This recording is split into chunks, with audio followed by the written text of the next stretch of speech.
अस्सलामुअलैकुम, very good morning, welcome to new Pakistan. मैं हूं आपके साथ अनवार खाबर। नाज़रीन, उम्मीद करते हैं आप खैर खैरियत से होंगे और अपने दिन का आगाज़ कर चुके होंगे। सबसे पहले हम बात करेंगे वज़ीर आज़म ग्रीन इनकलाब मंसूबे के हवाले से, जिसके तहत 3 सालों में 5 अरब रुपए खर्च करने का मंसूबा बनाया गया है। पाकिस्तान ज़राअत पर मुश्तमिल मुल्क है और इस मंसूबे के मुतालिक ये कहा जा रहा है कि वज़ीर आज़म सब्ज़ इनकलाब मंसूबा पूरे पाकिस्तान में काबिल अमल होगा। सब्ज़ इनकलाब मंसूबा पाकिस्तान ज़रूरी तरक्याती काउंसिल की छतरी तले मुकम्मल होगा। इस मंसूबे के लिए निजी शोबे के ज़रिए इजाफी मशीनरी की खरीदारी भी की जाएगी और इस मंसूबे के लिए जो फंड्स हैं वो वफाकी तरक्याती प्रोग्राम के तहत जारी किए जाएंगे और अब बाकायदा तौर पर इस मंसूबे का संग बुनियाद भी रख दिया गया है। खानेवाल मॉडल एग्रीकल्चर फार्म की इफ्तिताही तकरीब के मौके पर पाक फ़ौज के सिपा सालार भी मौजूद थे। उन्होंने तकरीब से खिताब किया और कहा कि पाक फ़ौज को अपनी कौम की खिदमत करने पर फ़ख्र है। उन्होंने मज़ीद कहा कि पाकिस्तानी गैरतमंद, गयूर और बासलाहियत कौम हैं। तमाम पाकिस्तानियों ने भिखारी का कशकोल बाहर उठाकर फेंकना है। हमें दुनिया की कोई भी ताकत तरक्की करने से नहीं रोक सकती। पाकिस्तान में ज़रई इनकलाब के हवाले से उनका यह कहना था कि पाकिस्तान में ज़रई इनकलाब आकर रहेगा। Army chief general Asim Munir ने कहा कि हम इस मॉडल फॉर्म की तर्ज के जदीद फॉर्म बनाएंगे जिससे छोटे किसानों को फ़ायदा होगा और ग्रीन इनिशिएटिव का ये जो दायरा-कार है ये पूरे पाकिस्तान में फैलाया जाएगा। रियासत माँ की तरह होती है। अवाम और रियासत का रिश्ता मोहब्बत और एहतराम का है। यकीनी तौर पर एक बहुत अच्छी कोशिश है ये, जो कि सब्ज़ इनकलाब प्रोग्राम शुरू किया जा रहा है, जिसके मुताबिक 3 सालों में 5 अरब रुपए खर्च करने का मंसूबा भी बना लिया गया है। इस हवाले से मजीद बात करेंगे। हमें ज्वाइन किया ब्रिगेडियर रिटायर्ड हारिस नवाज साहब। शुक्रिया आपके वक्त के लिए। जिस तरह से हम देख रहे हैं पाकिस्तान के पास बहुत ज़्यादा सलाहियत है, एक बहुत ही अच्छा ये इनिशिएटिव है जो ये मंसूबा बनाया गया है। जो हमारी पैदावारी सलाहियत है उसको बहुत ज़्यादा बढ़ाने की ज़रूरत है, जिस तरह से दीगर ममालिक करते आ रहे हैं। ये चीफ आर्मी स्टाफ ने कल बहुत अच्छा ड्रेस किया खानेवाल मॉडर्न एग्रीकल्चर फार्म में, जो कि 5000 एकड़ के ऊपर मुहित है और इसमें आपने देखा कि कितने अच्छे तरीके से प्लान किया गया। मकसद ये था कि चीफ आर्मी साहब ने बड़ा क्लियर कह दिया कि पाकिस्तान की फौज को अवाम की खिदमत करने पे फख्र है। ये बहुत ही डीप रूटेड इन अल्फाज से सोचा जाए और नेशन बिल्डिंग में पाकिस्तान की मुसल्लह फौज अपने अवाम के साथ खड़े होंगे और एक ज़रई इनकलाब लेकर आएंगे। इसलिए उन्होंने खास तौर पर कहा कि अब पाकिस्तान की अवाम ने फैसला किया कि हमने कश्मीर को तोड़ के फेंक देना है। फिर पाकिस्तान फौज अवाम से और अवाम फौज से है। ये उन्होंने बात की, जिस सोच की कितनी अवाम से मोहब्बत है, अवाम के लिए कुछ करने के लिए तैयार है। ये भी सबसे बड़ी बात थी। और फिर उन्होंने कहा कि इस मौजूदा बहरान को पाकिस्तान को इससे निकाल के ही हम बनेंगे और एक ज़रई इनकलाब लेकर आएंगे। क्योंकि देखिए पाकिस्तान एक ज़रई मुल्क है, एग्रीकल्चर मुल्क है। हमारी इकोनॉमिक इंजन जो है हमारे ज़राअत है और इसको किसी तरह तवज्जो नहीं दी है। फौज 6 महीने ट्रेनिंग ऑपरेशन ड्यूटीज करेगी और उसके बाद बकाया टाइम जो है वो नेशन बिल्डिंग में आपने देखा, कभी आज सैलाब आ जाते हैं, कभी अर्थक्वेक आ जाते हैं, कभी नेशनल कम्युनिटी आ जाती है, ओवर आ जाता है। हर जगह फौज आगे होती है। यही एक मकसद है कि फौज अवाम से मोहब्बत करती है, अवाम से और ये रिश्ते को कोई भी तोड़ नहीं करता, जो कि एक फिर जनरेशन में कोशिश की गई। और फिर एक पोलिटिकल पार्टी ने भी यही सोचा कि न समझते हुए कि ये आप अवाम और फौज को दूर करें, जो फेडरेशन ऑफ पाकिस्तान को बहुत नुकसान होती है।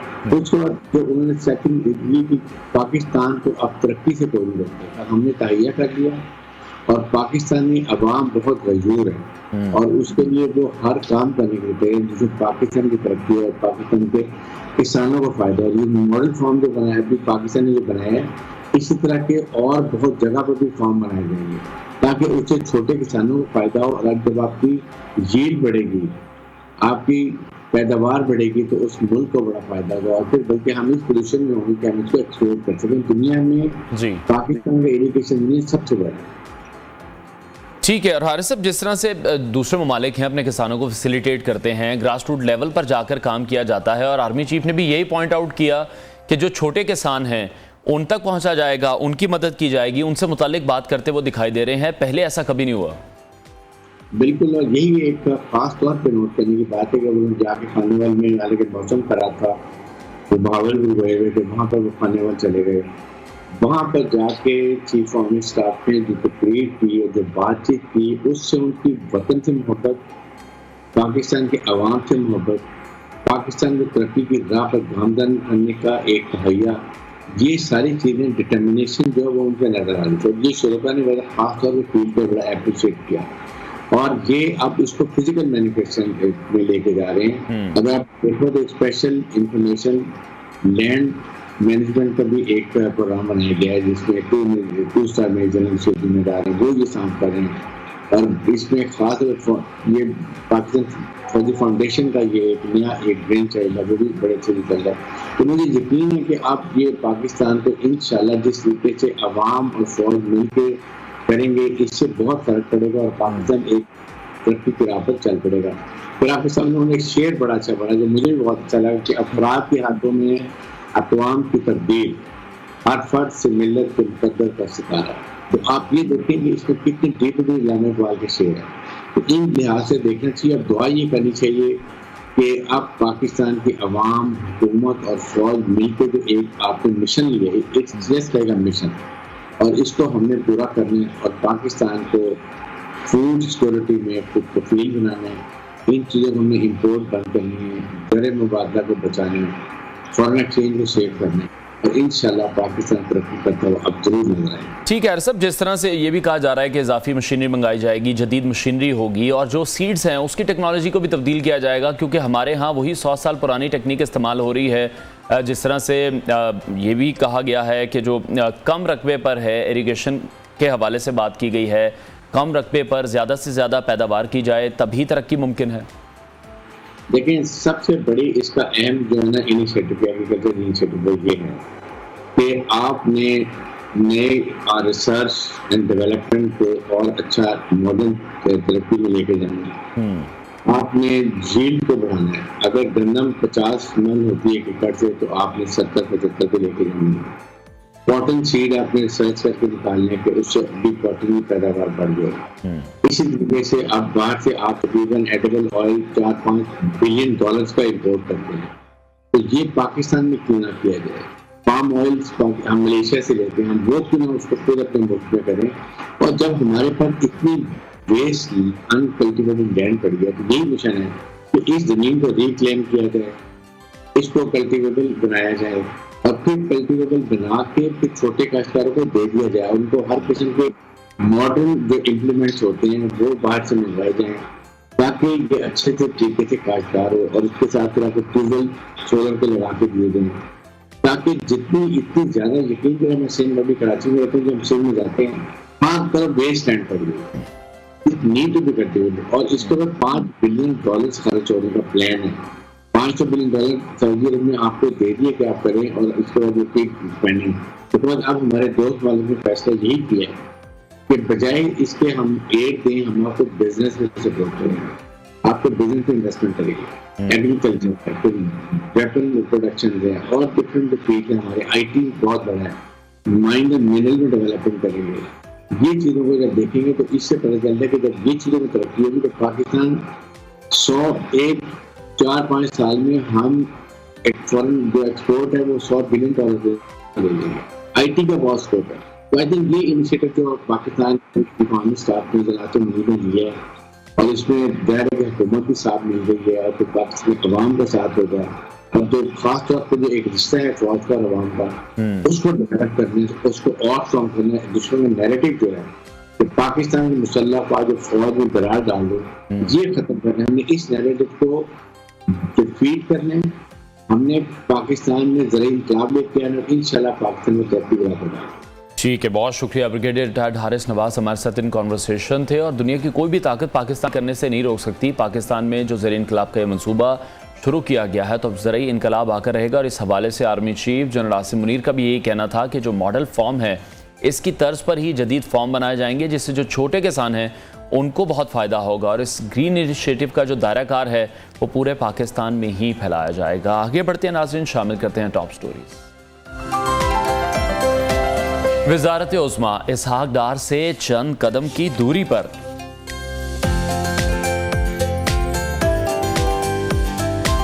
बारिशों से मुल्क भर में तबाही।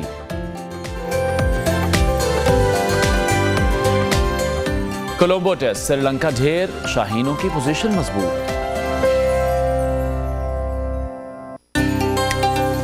स्ट्रीट फुटबॉल टीम के खिलाड़ी और मोबाइल फोन चोर मछली भी होगी आज के शो का हिस्सा। आगे बढ़ते हैं नाजरीन, सबसे पहले बात करेंगे पाकिस्तान की जमहूरी तारीख के हवाले से। इस पर नजर डालें तो पाकिस्तान में पहले आम इंतखाबात का आगाज 1977 से होता है और सियासी तारीख 1947 से ही शुरू हो जाती है। अब तक मुल्क में 7 निगरान वजीर आज़म आ चुके हैं। पहले निगरान वजीर आज़म का ओहदा गुलाम मुस्तफ़ा जतोई के पास आया था, जबकि दूसरे निगरान वजीर आज़म बख्शेर मज़ारी बने थे। तीसरे निगरान वजीर आज़म मोइनुद्दीन कुरैशी बनाए गए थे और चौथे निगरान वजीर आज़म मलिक महराज खालिद बने थे। मोहम्मद मियाँ सोमरो, मीर हज़ार खान और जस्टिस रिटायर्ड नासिर मुल्क भी निगरान वजीर आज़म रह चुके हैं। और ये भी कहा जा रहा है कि पीपल्स पार्टी निगरान वजीर आज़म के लिए इसहाक डार के नाम पर इत्तफाक कर चुकी है। गो के पीपल्स पार्टी की जानिब से ये भी कहा गया कि इसहाक डार के बतौर निगरान वजीर आज़म नाम से नून लीग से अभी तक कोई मुशावरत नहीं हुई। उधर चेयरमैन पाकिस्तान तहरीक इंसाफ की बात करें तो इलेक्शन कमीशन ने इस्लामाबाद पुलिस को कल चेयरमैन पीटीआई इमरान खान को गिरफ्तार करके पेश करने का हुक्म जारी किया है। इलेक्शन कमीशन ऑफ पाकिस्तान ने तौहीन इलेक्शन कमीशन केस में अदम पेशी पर इमरान खान के वारंट गिरफ्तारी जारी कर रखे हैं और अब देखना यह है कि आज इस सिलसिले में क्या कार्रवाई होती है क्योंकि जो किस्मत की देवी है वो तो चेयरमैन पीटीआई पर बहुत मेहरबान रहती है। अभी एक दिन पहले ही उनको सुप्रीम कोर्ट ने भी कोयटा में वकील कत्ल केस में गिरफ्तार ना करने का हुक्म जारी किया था। दूसरी जानिब चेयरमैन पीटीआई केसेस की समाअत के लिए district and session courts Islamabad पहुंचे। उनकी आमद पर शदीद हक्कम पेल देखने में आई। पीटीआई के हामी वकला जो थे उनकी जानिब से नारेबाजी की गई। चेयरमैन पीटीआई पर अदालत में पानी की बोतल भी फेंकी गई, लेकिन वो इस पर महफूज रहे।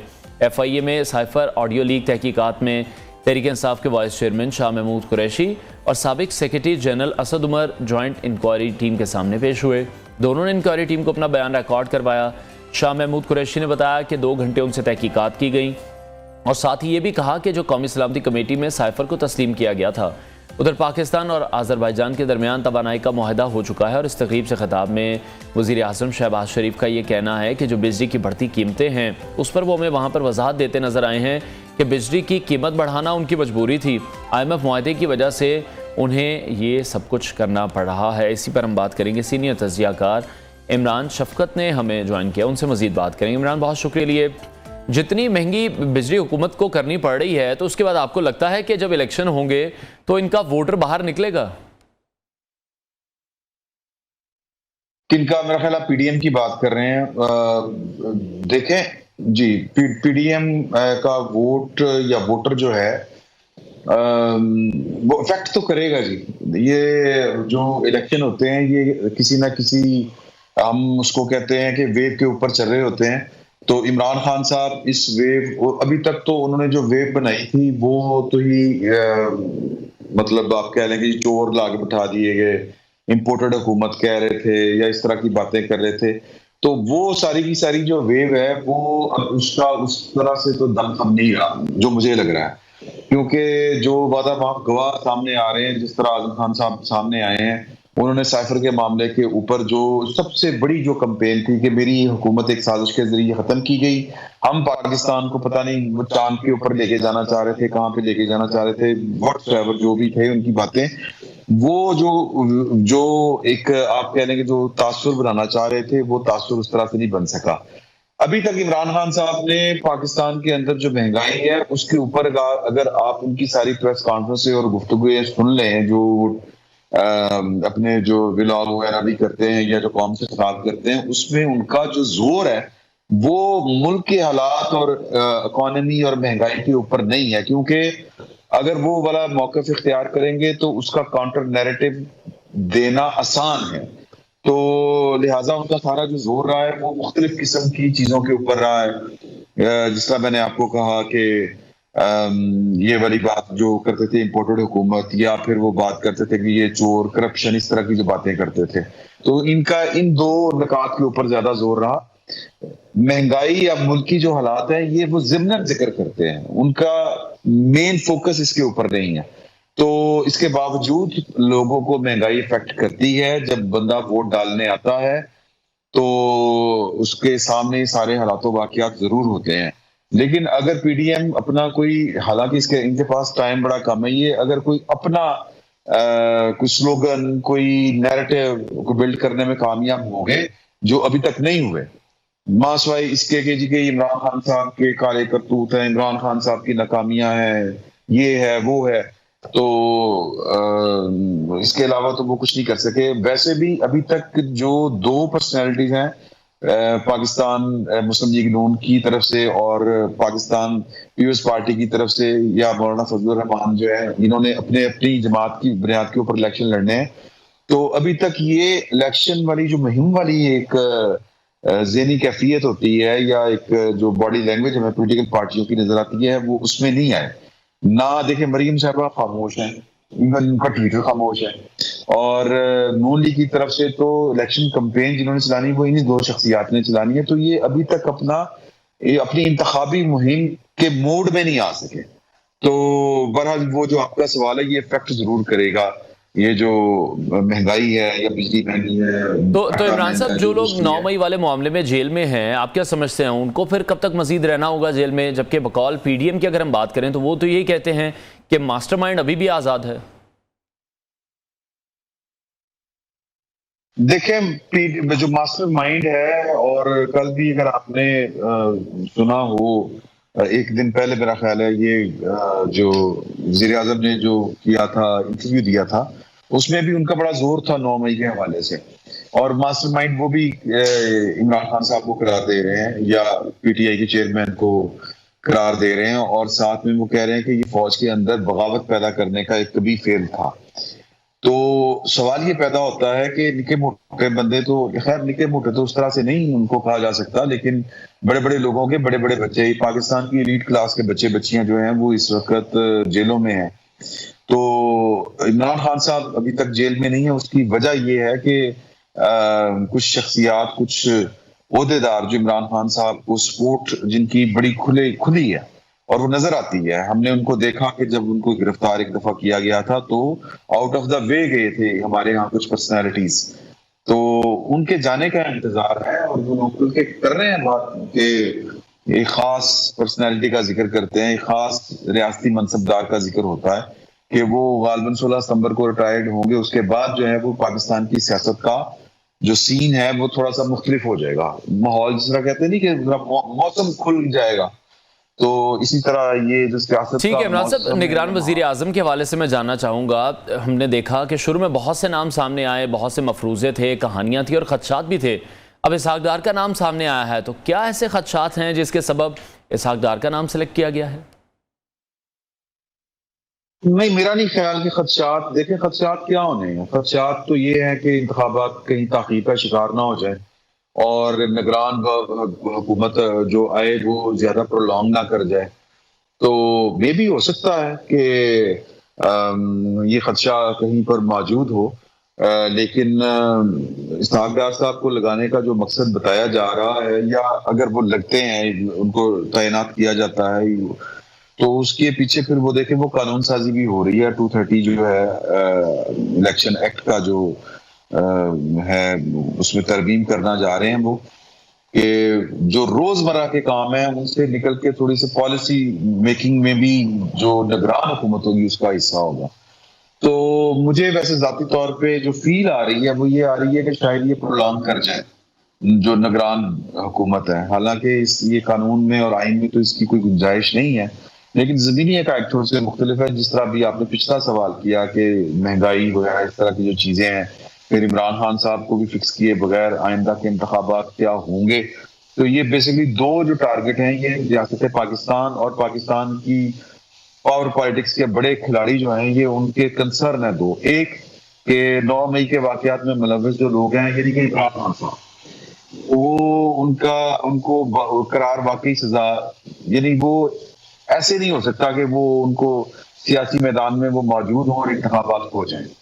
तो वो जो प्लेयर्स हैं पाकिस्तान की पावर पॉलिटिक्स के, गालिबन वो ये चाहते हैं और नजर भी आ रहा है कि इमरान खान साहब आइंदा इंतखाबात में फ्रीक ना हो, या उनकी पार्टी उस तरह से खुल के इंतखाबात में हिस्सा ना ले सके। इमरान खान साहब की अहलियत का भी कोई ना कोई फैसला हो जाए। और दूसरा, पाकिस्तान की जो इकोनॉमिक कंडीशन है, ये जब तक नहीं संभलेगी तो पाकिस्तान के दो स्टेक होल्डर हैं, एक पाकिस्तान की एस्टेब्लिशमेंट है, उसका बराह रास्त जो है वो स्टेक पाकिस्तान के माली मामलात या पाकिस्तान के इकोनॉमी के साथ जुड़ा हुआ है। और दूसरी है पाकिस्तान मुस्लिम लीग नून के उनका पॉलिटिकल कैपिटल जो है वो बड़ा ज़ाया हो चुका है, और जब तक वो रीगेन नहीं होगा तो वो शायद इंतखाबात में बहुत हंसी खुशी ना ठीक है जाए। इमरान साहब, ये भी देखने में आया है कि रोज़ ही कोई ना कोई नई साजिशी थ्योरी सामने आ जाती है, लोग उस पर यकीन करना भी शुरू कर देते हैं।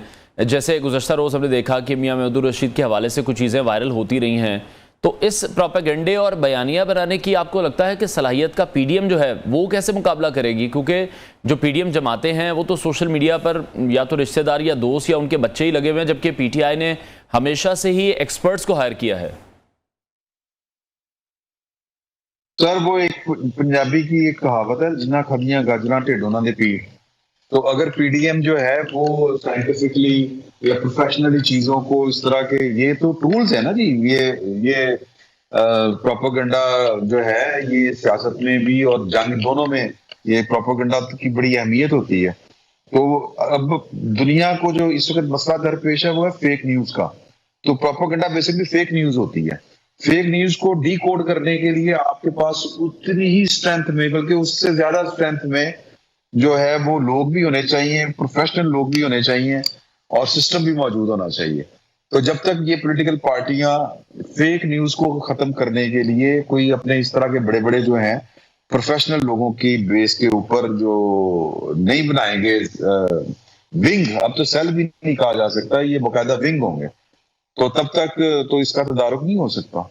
तो ठीक है अगर इमरान वो साहब, करेंगे साइफर तो के हवाले से शाह महमूद कुरैशी ये कह रहे हैं कि जो सियासी मकासद के लिए इस्तेमाल करने का एक तासुर है वो गलत है। सियासी मकासद का इस्तेमाल अगर साबित हो जाता है साइफर के हवाले से, तो आप क्या समझते हैं चेयरमैन पीटीआई को उसको कितना नुकसान होगा? मेरा ख्याल है उनको नुकसान हो चुका है ये साइफर वाले मामले के ऊपर, क्योंकि वो जो केस अपना बिल्ड करना चाह रहे थे, जितने उन्होंने इस इशू के ऊपर यू टर्न ले लिया। पहले उन्होंने कहा कि जी कि ये, पहले तो आप याद कीजिए उन्होंने जब लहराया था 27 मार्च को साइफर रिपोर्टेडली उनको बाजवा साहब ने दिया था कामरा एयरबेस के ऊपर। और फिर वो कहते हैं डीजीआईएफपीआर की प्रेस कॉन्फ्रेंस रिकॉर्ड के ऊपर है कि उन्होंने कहा कि हम तो हैरान रह गए कि जब हमने बाजवा साहब ने साइफर दिया था तो उनका ये रूटीन मैटर है, फिर उसी को इन्होंने इस्तेमाल किया, और फिर यूं इस्तेमाल किया कि जो रियासती एहलकार थे वो, मतलब आप यूं समझे कि बेबस थे कि ये प्राइम मिनिस्टर ऑफ पाकिस्तान कर क्या रहे हैं। तो प्राइम मिनिस्टर होते हुए उन्होंने पाकिस्तान की जो क्या कहेंगे उसको, डिप्लोमेटिक जो साख थी उसको नुकसान पहुंचाया। और फिर बाद में जब वो प्राइम मिनिस्टर नहीं थे तो उन्होंने कहा कि नहीं ये तो साजिश पाकिस्तान के अंदर से हुई थी। अब कहते हैं नहीं वो इंपोर्ट भी हुई थी, एक्सपोर्ट भी हुई थी। तो मेरा नहीं ख्याल कि वो साइफर वाले मामले को सियासी तौर के ऊपर उन्होंने इस्तेमाल जरूर किया था, लेकिन अब वो उनके खिलाफ इस्तेमाल होगा, ये मेरी एक बड़ी स्ट्रॉन्ग सी फीलिंग है। और उनके खिलाफ सियासी तौर के ऊपर भी इस्तेमाल हो सकता है और कानूनी तौर के ऊपर भी उनके खिलाफ इस्तेमाल हो सकता है। ठीक है, और जिस तरह से हम ये देखते हैं कि अदलिया की जानिब से बार बार रिलीफ मिलता है पीटीआई चेयरमैन को, तो आपको लगता है कि नवाज शरीफ की वापसी पर उन्हें भी कोई रिलीफ मिलेगा? देखिए नवाज शरीफ साहब की वापसी इसीलिए तो वो रुके हुए हैं कि उनको 16 सितंबर तक रिलीफ नहीं मिल सकता, क्योंकि जो आप कह लें कि सुप्रीम कोर्ट की लाइकिंग और डिसलाइकिंग पिछले तकरीबन आप 2016-17 से वो बड़ी ऑब्वियस है।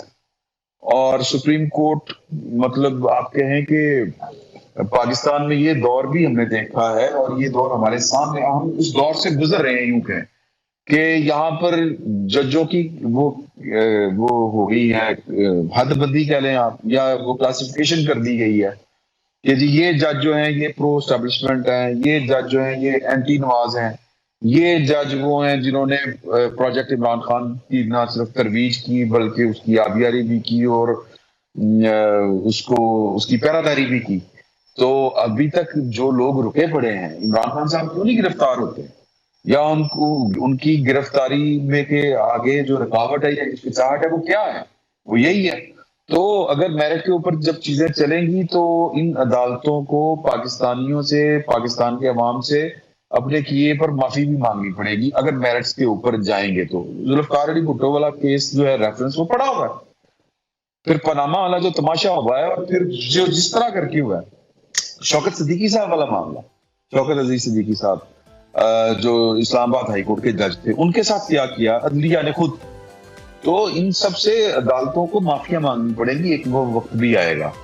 तो मेरा ये ख्याल है कि जब बहुत शुक्रिया सीनियर तज़कियाकार इमरान शफकत हमारे साथ इन कॉन्वर्सेशन थे। नाज़रीन ब्रेक लेते हैं, ब्रेक के बाद आपको दोबारा ज्वाइन करेंगे।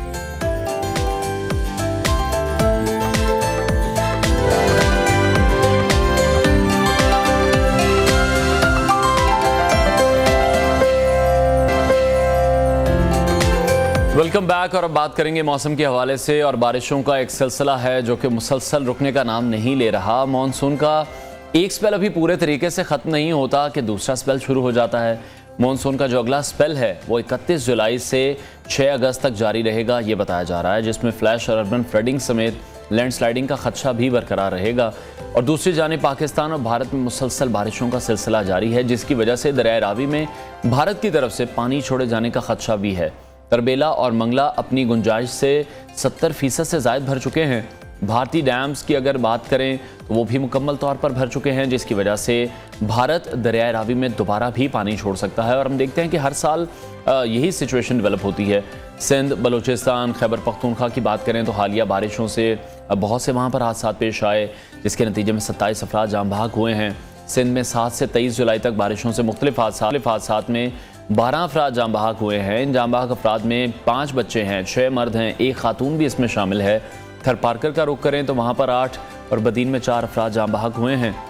मुख्तलिफ हादसात में 2 अफराद ज़ख्मी भी हुए हैं, जिनका ताल्लुक बदीन से बताया जा रहा है। बलूचिस्तान के मुख्तलिफ इलाकों में हालिया बारिशों की वजह से मुख्तलिफ वाक़यात में 6 अफराद जाँ बहक हुए और 13 ज़ख्मी हुए हैं, जबकि महकमा मौसमियात की जानिब से बताया जा रहा है कि जो मुल्क के बेशतर इलाके हैं वहाँ तेज़ हवाएँ होंगी, गरज चमक के साथ मूसलाधार बारिश होगी। नदी नालों में तुग़यानी और लैंड स्लाइडिंग का भी ख़तरा है, तो हम सबको बहुत ज़्यादा एहतियात करने की ज़रूरत है।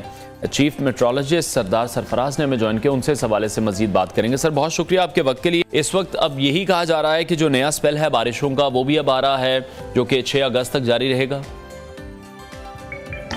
जी देखिए, जो करंट स्पेल है जो चल रहा है ये 29 या 30 या 31 तक शुमाली लगाजात में, ख़ासकर केपी के शुमाली इलाके और उसमें पंजाब के शुमाली इलाकों में, कश्मीर में, गिलगित बल्तिस्तान में 30 तक या 31 तक ये स्पेल चलेगा जो ऑनगोइंग है, और फिर एक्सटेंड भी कर सकते हैं कुछ एरियाज़ में अगस्त के पहले 2 दिनों तक कह लें, और फिर 3 अगस्त के बाद तो इसमें कुछ कमी आ जाएगी। उसका ये जो एक्टिव फेज़ है ये एक तरह से सबसाइड हो जाएगा।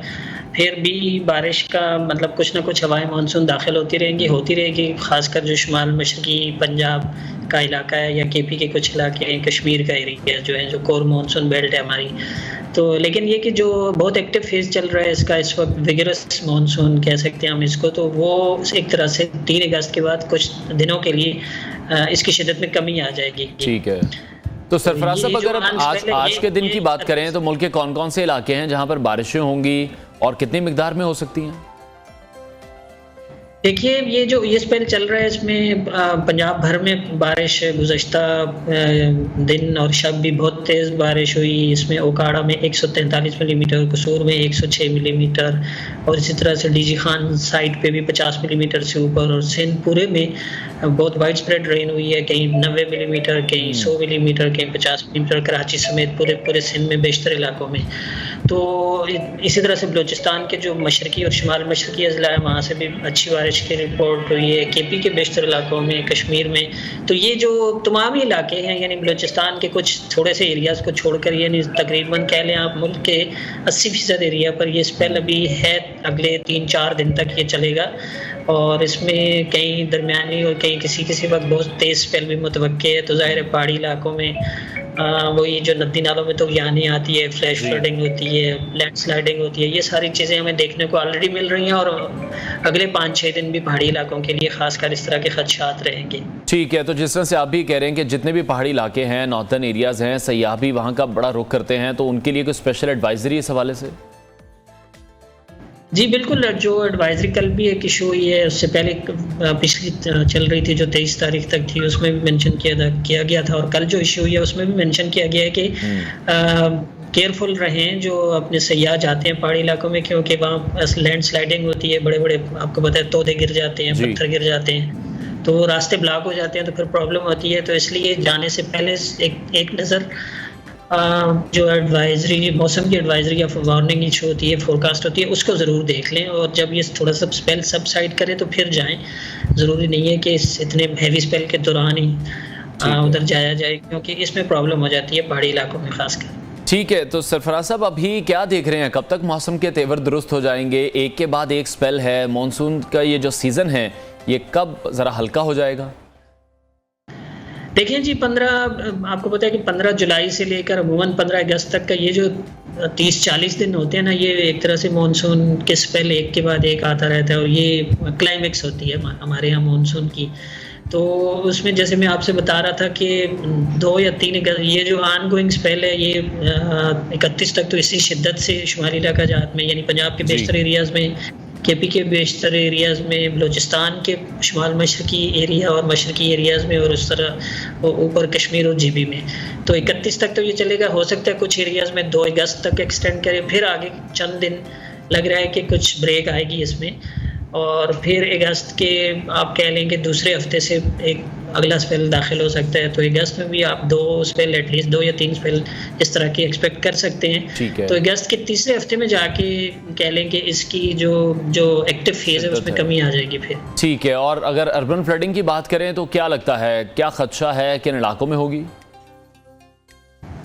इसमें बिल्कुल जो पंजाब के बड़े शहर हैं ना, जैसे लाहौर, नीचे कसूर और गुजरांवाला हो गया, ऊपर सियालकोट, गुजरात, नारोवाल, और फिर रावलपिंडी, इस्लामाबाद, पेशावर, उसके साथ चरसद्दा, मर्दान, और फिर जनूबी पंजाब के इलाके जो मुल्तान हो गया और डीजी खान वगैरह, इन इलाकों में जो जितने भी नशीबी एरियाज़ होते हैं इन इलाकों के, जाहिर है कि जब हैवी स्पेल होता है तो वहाँ पर पानी खड़ा हो जाता है। बड़े शहरों में अर्बन फ्लडिंग की सूरत हाल होती है, और जो हिली एरियाज़ है वहाँ पर हिल टोरेंट्स।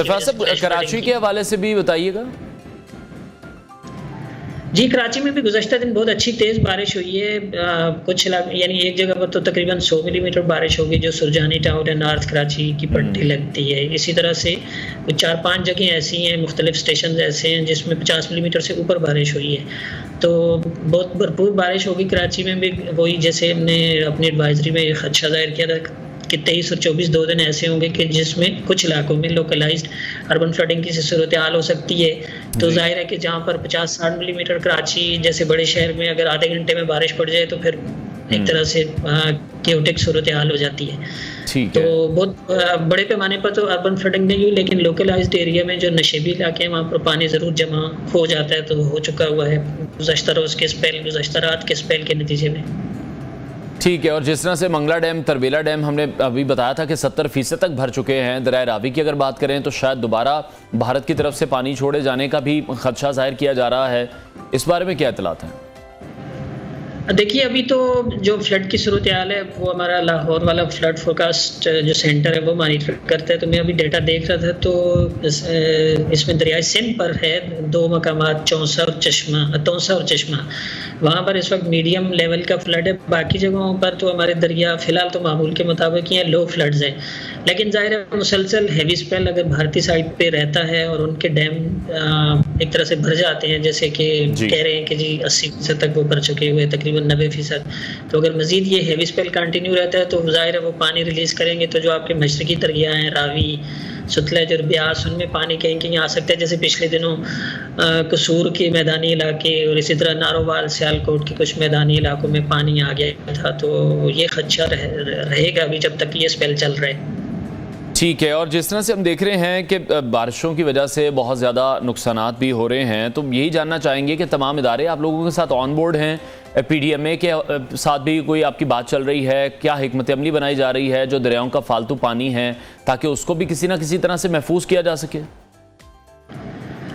महफूज करने का तो मैं कुछ नहीं कह सकता, लेकिन कोऑर्डिनेशन तो खैर है इस लेवल की कि जैसे ही हमारी एडवाइजरी इशू होती है तो या वार्निंग इशू होती है तो सबसे पहले रेसिपिएंट वही नेशनल लेवल पर NDMA और प्रोविंशियल लेवल पर PDMAs होते हैं। तो फ़ौरन ही उनके पास चली जाती है और वो अकॉर्डिंगली फिर नीचे अपने तमाम डिस्ट्रिक्ट्स को तरह से डिसेमिनेट कर देते हैं। तो जो भी मेजर्स ज़रूरी होती हैं वो ले लेते हैं, लेकिन ज़ाहिर है कि आपके पास पानी स्टोर करने का, ज़ख़ीरा करने का, या जो है ना कि रेन वाटर हार्वेस्टिंग का तो कोई ऐसा मैकेनिज़्म नहीं है। ठीक है, बहुत शुक्रिया चीफ मेट्रोलॉजिस्ट सरदार सरफराज हमारे साथ इन कॉन्वर्सेशन। उनके स्पेल्स का सिलसिला जारी है। नाज़रीन, ब्रेक लेते हैं, ब्रेक के बाद आपको दोबारा ज्वाइन करेंगे।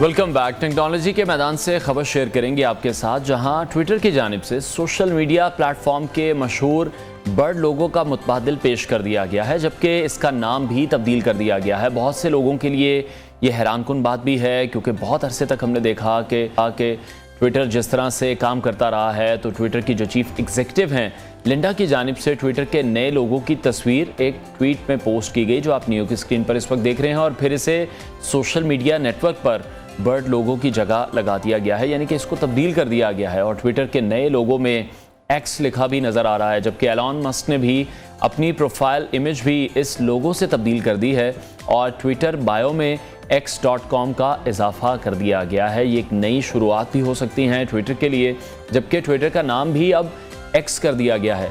ये अक्टूबर 2022 में एलॉन मस्क की मलकियत में जाने के बाद ट्विटर की सबसे बड़ी तब्दीली है। इससे पहले भी हमने देखा कि बहुत सी जो चेंजेस हैं वो ट्विटर में लाने की उन्होंने कोशिश की है। जिस तरह से ब्लू टिक के हवाले से बात की जाती थी, आपको एक स्पेसिफिक अमाउंट पे करनी है अगर आपको वो ब्लू टिक चाहिए, और साथ ही साथ उसके बाद हमने देखा एक जो बड़ी तब्दीली आई थी कि बहुत एक लिमिटेड पोस्ट आप देख सकते हैं। काफ़ी तनकीद का भी उस पर निशाना बनाया गया ट्विटर को, जिसके बाद उन्होंने इस पॉलिसी को भी तब्दील किया और पोस्ट देखने की जो तादाद है फिर उसको बढ़ाया गया था। और इससे पहले भी एलॉन मस्क काफ़ी अरसे से ट्विटर को एक सुपर ऐप एक्स में बदलने के ख्वाहिशमंद थे, और लोगों की जो तब्दीली है वो इसीलिए की गई है। 2 रोज़ कबल उनकी जानिब से सोशल मीडिया पर लोगों से इस हवाले से तजावीज़ भी मांगी गई थी, और लोगों की जानिब से जो एक नया लोगो है वो तजवीज़ किया जा रहा था उनको। और फिर हमने देखा कि 23 जुलाई को ये जो ट्विटर का बर्ड है उसको खैरबाद किया गया है। 23 जुलाई को एलन मस्क ने कहा था कि बहुत जल्द हम ट्विटर ब्रांड और तमाम परिंदों को खैरबाद कह देंगे, और अब इस तब्दीली के बाद ट्विटर एक खुद मुख्तार कंपनी नहीं रहेगी, बल्कि उसे एक नई कंपनी एक्स कॉरपोरेशन का हिस्सा बना दिया जाएगा। तो ट्विटर की जो चीफ एग्जीक्यूटिव हैं लिंडा, उन्होंने एक और ट्वीट किया और ये बताया कि ट्विटर ने हमारे राब्तों के अंदाज को भी बदल दिया है, और अब एक्स इस सिलसिले को मज़ीद आगे बढ़ाएगा। उम्मीद तो हम यही कर रहे हैं कि जो तब्दीलियाँ की जाएंगी, जो चेंजेस किए जाएंगे वो बहुत बेहतर होंगे। तो आपसे भी हम ये जानना चाहेंगे कि जो ट्विटर में तब्दीलियाँ की जा रही हैं आए रोज़ वो बेहतर हैं, नहीं बेहतर हैं। जो हमारी ये वीडियो डालेंगे सोशल मीडिया पर, आपके कमेंट्स में राय आपकी जानने की भरपूर कोशिश करेंगे। एक और अहम वाक़या नाज़रीन इस्लामाबाद में वाक़या पेश आया, जहाँ जज के घर में 14 साला घरेलू मुलाजिमा पुरस्कार तौर पर ज़ख्मी हुई है। एक इंतहाई अफसोसनाक वाक़या है जिसको प्रॉपर तरीके से इन्वेस्टिगेट ज़रूर होना चाहिए। सिविल जज आसिम हफीज़ की अहलिया मुलाजमा को तशवीशनाक हालत में सरगोदा छोड़कर आ गई। District police officer DPO Sargodha का कहना है कि बच्ची के सर पर चोटों के 15 निशानात हैं और उसके ज़ख्मों में कीड़े पड़ चुके हैं। बच्ची के वालिदैन कहते हैं कि जज आसिम हफीज़ की बीवी ने उनकी बेटी पर तशद्दुद किया है। उन्होंने अपनी बेटी को 7 माह कबल सिविल जज आसिम हफीज़ के घर मुलाजमत के लिए भेजा था। पुलिस ने बच्ची को मुलाजमत पर लगवाने वाले शख्स को हिरासत में ले लिया है। तशद्दुद का शिकार 14 साला मुलाजमा की हालत तशवीशनाक बताई जा रही है। उसे सरगोदा से लाहौर के अस्पताल मुंतकिल कर दिया गया है, और इस वाक़े से मुतल्लिक सिविल जज आसिम हफीज़ ये कह रहे हैं कि बच्ची दिसंबर 2022 में हमारे पास आई थी और वो अपने घर वापस जाने को तैयार नहीं थी। बच्ची ये हमेशा ये कहती थी कि वालिदा मुझे मारेंगी, और बच्ची के सर में जो चोटें लगी हुई हैं उनका उन्हें बिल्कुल भी इल्म नहीं था, क्योंकि जो बच्ची है वो सर पर स्कार्फ लेती थी और कभी भी उसने अपनी सर की चोट से मुतालिक कोई शिकायत नहीं की। जब बच्ची को ये कहा गया कि तुम्हें तुम्हारे घर छोड़ आते हैं, तो उसने दीवार के साथ टक्कर मारी। आसिम हफीज़ साहब का यह भी मज़ीद कहना था कि मैं तो जिस्मानी तशद्दुद के ख़िलाफ़ हूँ, मेरे सामने टॉर्चर वाला वाक़या कभी भी नहीं हुआ। उनका ये भी कहना था कि बच्ची ने घर के बाहर गमले से मिट्टी खाई है, जिसकी वजह से उसके चेहरे पर दाग बन गया है। और इस हवाले से वो उसको डॉक्टर के पास भी लेकर गए। गुजरांवाला में मौजूद जो डॉक्टर हैं, 15 दिन पहले उसका चेकअप करवाया गया। उनसे एडवाइस ली गई कि इस बच्ची ने मिट्टी खाई है और उसे ये रिएक्शन हो गया है। तो इस हवाले से तर्जुमान इस्लामाबाद पुलिस ये कह रहे हैं कि तमाम तर वाक़े का वो जायज़ा ले चुके हैं। ताहाल हमें कार्रवाई के लिए किसी ने भी दरख्वास्त नहीं दी है और जैसे ही कोई दरख्वास्त मौसूल होगी तो इस हवाले से कार्रवाई का आगाज़ भी कर दिया जाएगा। ये एक अहम मामला है जिसको इन्वेस्टिगेट होने की ज़रूरत है। एक बच्ची को तशद्दुद का अगर निशाना बनाया गया है, उसके सर पर जो ज़ख्म मौजूद हैं और अब यही बताया जा रहा है कि उन ज़ख्मों में अब कीड़े पड़ चुके हैं। तो अभी तो पुलिस की जानिब से कार्रवाई जो शुरू में की गई है वो यही है कि पुलिस ने बच्ची को, जिस शख्स ने मुलाजमत पर लगवाया था, उसको हिरासत में लिया है। पुलिस अभी इस तमाम तर वाक़े को इन्वेस्टिगेट कर रही है। चेयरपर्सन चाइल्ड प्रोटेक्शन ब्यूरो सारा अहमद ने हमें इस हवाले से ज्वाइन किया है। सारा, बहुत शुक्रिया आपके वक्त के लिए। आए रोज़ हम देखते हैं कि वाक़यात पेश आते हैं जो कि इंतहाई अफसोसनाक हैं और बहुत से नामवर लोग इसमें मौजूद हैं जिन लोगों से हम इंसाफ की अपील करते हैं, जिन लोगों से इंसाफ हासिल करते हैं। अब उनका नाम भी सामने आ रहा है, इसको वो नेगेट तो कर रहे हैं। इससे पहले भी लाहौर में हमने देखा था कि एक जज साहब के घर पर जो काम वाली थी उस पर तशद्दुद किया गया था। क्या कहेंगे, आए रोज़ इस तरह के वाक़यात रिपोर्ट होते हैं? जी बिल्कुल बिल्कुल, बहुत ही अफसोसनाक वाक़या हुआ है। I really strongly condemn this and बिल्कुल इट्स रियली सैड टू सी कि वो किया किसने। एंड दूसरी बात मैं कहूँगी कि ऑल्दो देखिए वाक़या हुआ इस्लामाबाद में, बच्ची girl is there in general hospital Lahore. मेरी टीम कल गई है एंड आपको पता है एक चीज़ होती है टीवी पे फुटेज देखना इज अ सेपरेट थिंग, लेकिन मेरी टीम उससे मिली है, बच्ची से, उसकी फैमिली से। मुझे बताया उसके नेल्स को खींचा गया है, उसके जो बोन्स तोड़ी गई हैं, टांगों की हड्डियां, हाथों की। मतलब इतना बुरा तो कोई, मैं मान ही नहीं सकती। सिर्फ एक साइकोपैथ है जिसने ये किया होगा। मतलब only a mental person can do this. कोई सेन इंसान ये कर ही नहीं सकता। तो ये तो बहुत कंडेम करने की जरूरत है। एंड इस पर सबसे ज्यादा जो है ना, मुझे इतना गुस्सा ही है कि इसकी सजा बहुत इंपॉर्टेंट है कि इसको जल्द से जल्द जो है बड़ी सख्त सजा देनी चाहिए। एक इबरतनाक, मतलब this should be made an exemplary case. Government should take this very seriously. Government being, हम तो बीइंग अ गवर्नमेंट इंस्टीट्यूट, कल हमने टीम को भी भेजा, we are following up this case. Although it's by the way it's out of our jurisdiction because Islamabad में हुआ है, लेकिन क्योंकि बच्ची लाहौर में, हमने उससे मिले हैं, उसको पूरी सपोर्ट और उसके साथ रेगुलर राब्ते में है। अगर उनको कोई माली हेल्प चाहिए, फाइनेंशियल हेल्प या कोई भी देर, हमने ऑफर भी किया कि बच्ची जब ठीक हो जाए, अगर उसको अफोर्ड नहीं कर सकते तो चाइल्ड प्रोटेक्शन ब्यूरो पंजाब में उसको एडमिट करा दें। I think a lot of seriousness is needed from police, from law enforcement agencies, because इसको एग्जाम्पलरी केस बनाना चाहिए। अगर हम नहीं बनाएंगे तो ये वाकया रुकेंगे नहीं। तो सारा साहबा, ये चाइल्ड लेबर के जुमरे में क्या नहीं आता? कोई कानून साजी इस पर नहीं है? बच्चों पर जिस्मानी तशद्दुद किया जाता है, जिनसी तशद्दुद किया जाता है। हर बजट में हम देखते हैं कि मजदूर की तनख्वाह तो बढ़ाई जाती है, लेकिन ये लोग जो घरेलू मुलाजिम हैं, इनकी तनख्वाहों पर बात नहीं होती, इनको मारा पीटा भी जाता है। जी देखिए, ये बिल्कुल चाइल्ड लेबर का केस है, because Punjab domestic workers act के तहत 2018 के तहत आप 15 साल से कम उम्र बच्चे को मुलाजमत पर नहीं रख सकते। It's a big crime. तो ये तो है, वायलेशन ऑफ लॉ है ये, सीधी। तो एक तो ये चीज, एंड दूसरा ये ट्रैफिकिंग का केस है। आपको पता है यूएनसीआरसी ने, यूनाइटेड नेशंस सीआरसी, उन्होंने जो है वो जो एजेंसी है, उन्होंने पाकिस्तान को स्ट्रिक्टली जो है वो कहा भी, हिदायत दी है कि आप अपना चाइल्ड ट्रैफिकिंग, ह्यूमन ट्रैफिकिंग के वाकयात को खत्म करें। तो ये तो पाकिस्तान के लिए बदनामी की बात भी है, पूरे मुल्क के लिए भी है। तो ये तो ह्यूमन ट्रैफिकिंग का केस है। सेक्शन 3 है ट्रैफिकिंग इन पर्सन का लॉ जो है उसमें ये है, इसकी बड़ी सजा है। तो मतलब ये ना, we need to make sure कि इसको सजा मिल जाए, बिकॉज मैं देखती हूँ कन्विक्शन नहीं होती। तो वो ये जरूरी है इस क्राइम को रोकने के लिए कि सजाएं मिले और सजाएं टीवी पे आए। बिल्कुल, जिस तरह से आप कह रही हैं कि सजाएं नहीं मिलती, कन्विक्शन नहीं होती, लोग बच जाते हैं, अपना असर रसूख इस्तेमाल करते हैं। अभी तर्जुमान इस्लामाबाद पुलिस की जो स्टेटमेंट है वो बहुत अजीब है। वो ये कह रहे हैं कि हमें कार्रवाई के लिए किसी ने भी दरख्वास्त नहीं दी, जब दरख्वास्त मौसूल होगी तभी कार्रवाई होगी। इसका क्या मतलब है? अगर एक वाकया पेश आया है, किसी पर जुल्म हुआ है, तो क्या इंतजार किया जाएगा? रियासत एक्ट नहीं करेगी? नहीं, पुलिस तो खुद मुद्दई बन सकती है। मतलब पुलिस के पास ऑप्शन होता है कि they can become a complainant, it's not an issue. उनको चाहिए वो खुद करें, उनके पास ये सबूत आ गए है ना, सब कुछ स्टेटमेंट आ गई लड़की की, they should definitely do it. Police ने ये भी कहा कि हम गए हैं, उनका दरवाजा बंद मिला है घर पे, जिसने जुल्म किया था उनका घर में कोई नहीं है। भाई ये तो कोई जस्टिफिकेशन नहीं है ना। आपको, आपके पास इतने वसाइल हैं, हुकूमत के इतने बजट होता है पुलिस का, they should use all the resources and means to find the culprit and उसको सजा दें, सिंपल एज दैट। ठीक है, बहुत तो कोई शुक्रिया दो राय सारा नहीं अहमद होनी हमारे चाहिए। साथ इन कॉन्वर्सेशन दी। नाज़रीन, इंतहाई अफसोसनाक वाक़या पेश आया है जिसको इन्वेस्टिगेट करने की ज़रूरत है। और जिस तरह से पुलिस, हम आपको बता रहे हैं, पुलिस की जानिब से ही कहा जा रहा है कि अभी हमें दरख्वास्त नहीं दी गई, जैसे ही दरख्वास्त मौसूल होगी इस पर कार्रवाई की जाएगी। तो ये पुलिस की भी जिम्मेदारी है, रियासत की जिम्मेदारी है, सियासतदानों की जिम्मेदारी है कि जो कमज़ोर लोग हैं उनको इंसाफ फराहम किया जाए। जो ताकतवर हैं वो अपना असर रसूख इस्तेमाल करके बच जाते हैं। जिस तरह से सारा भी बता रही थी कि उनकी टीम हॉस्पिटल गई हैं और वो ये देख कर आई हैं, विटनेस करके आए हैं कि वहाँ पर जो बच्ची की हालत है बहुत ज़्यादा ख़राब है और शदीद किस्म का उस पर तशद्दुद किया गया है। तो हम उम्मीद यही करते हैं कि पुलिस इस मामले पर जो इन्वेस्टिगेशन है वो बिल्कुल ठीक तरीके से करेगी। ब्रेक लेते हैं नाज़रीन, हेडलाइंस के बाद आपको दोबारा ज्वाइन करेंगे।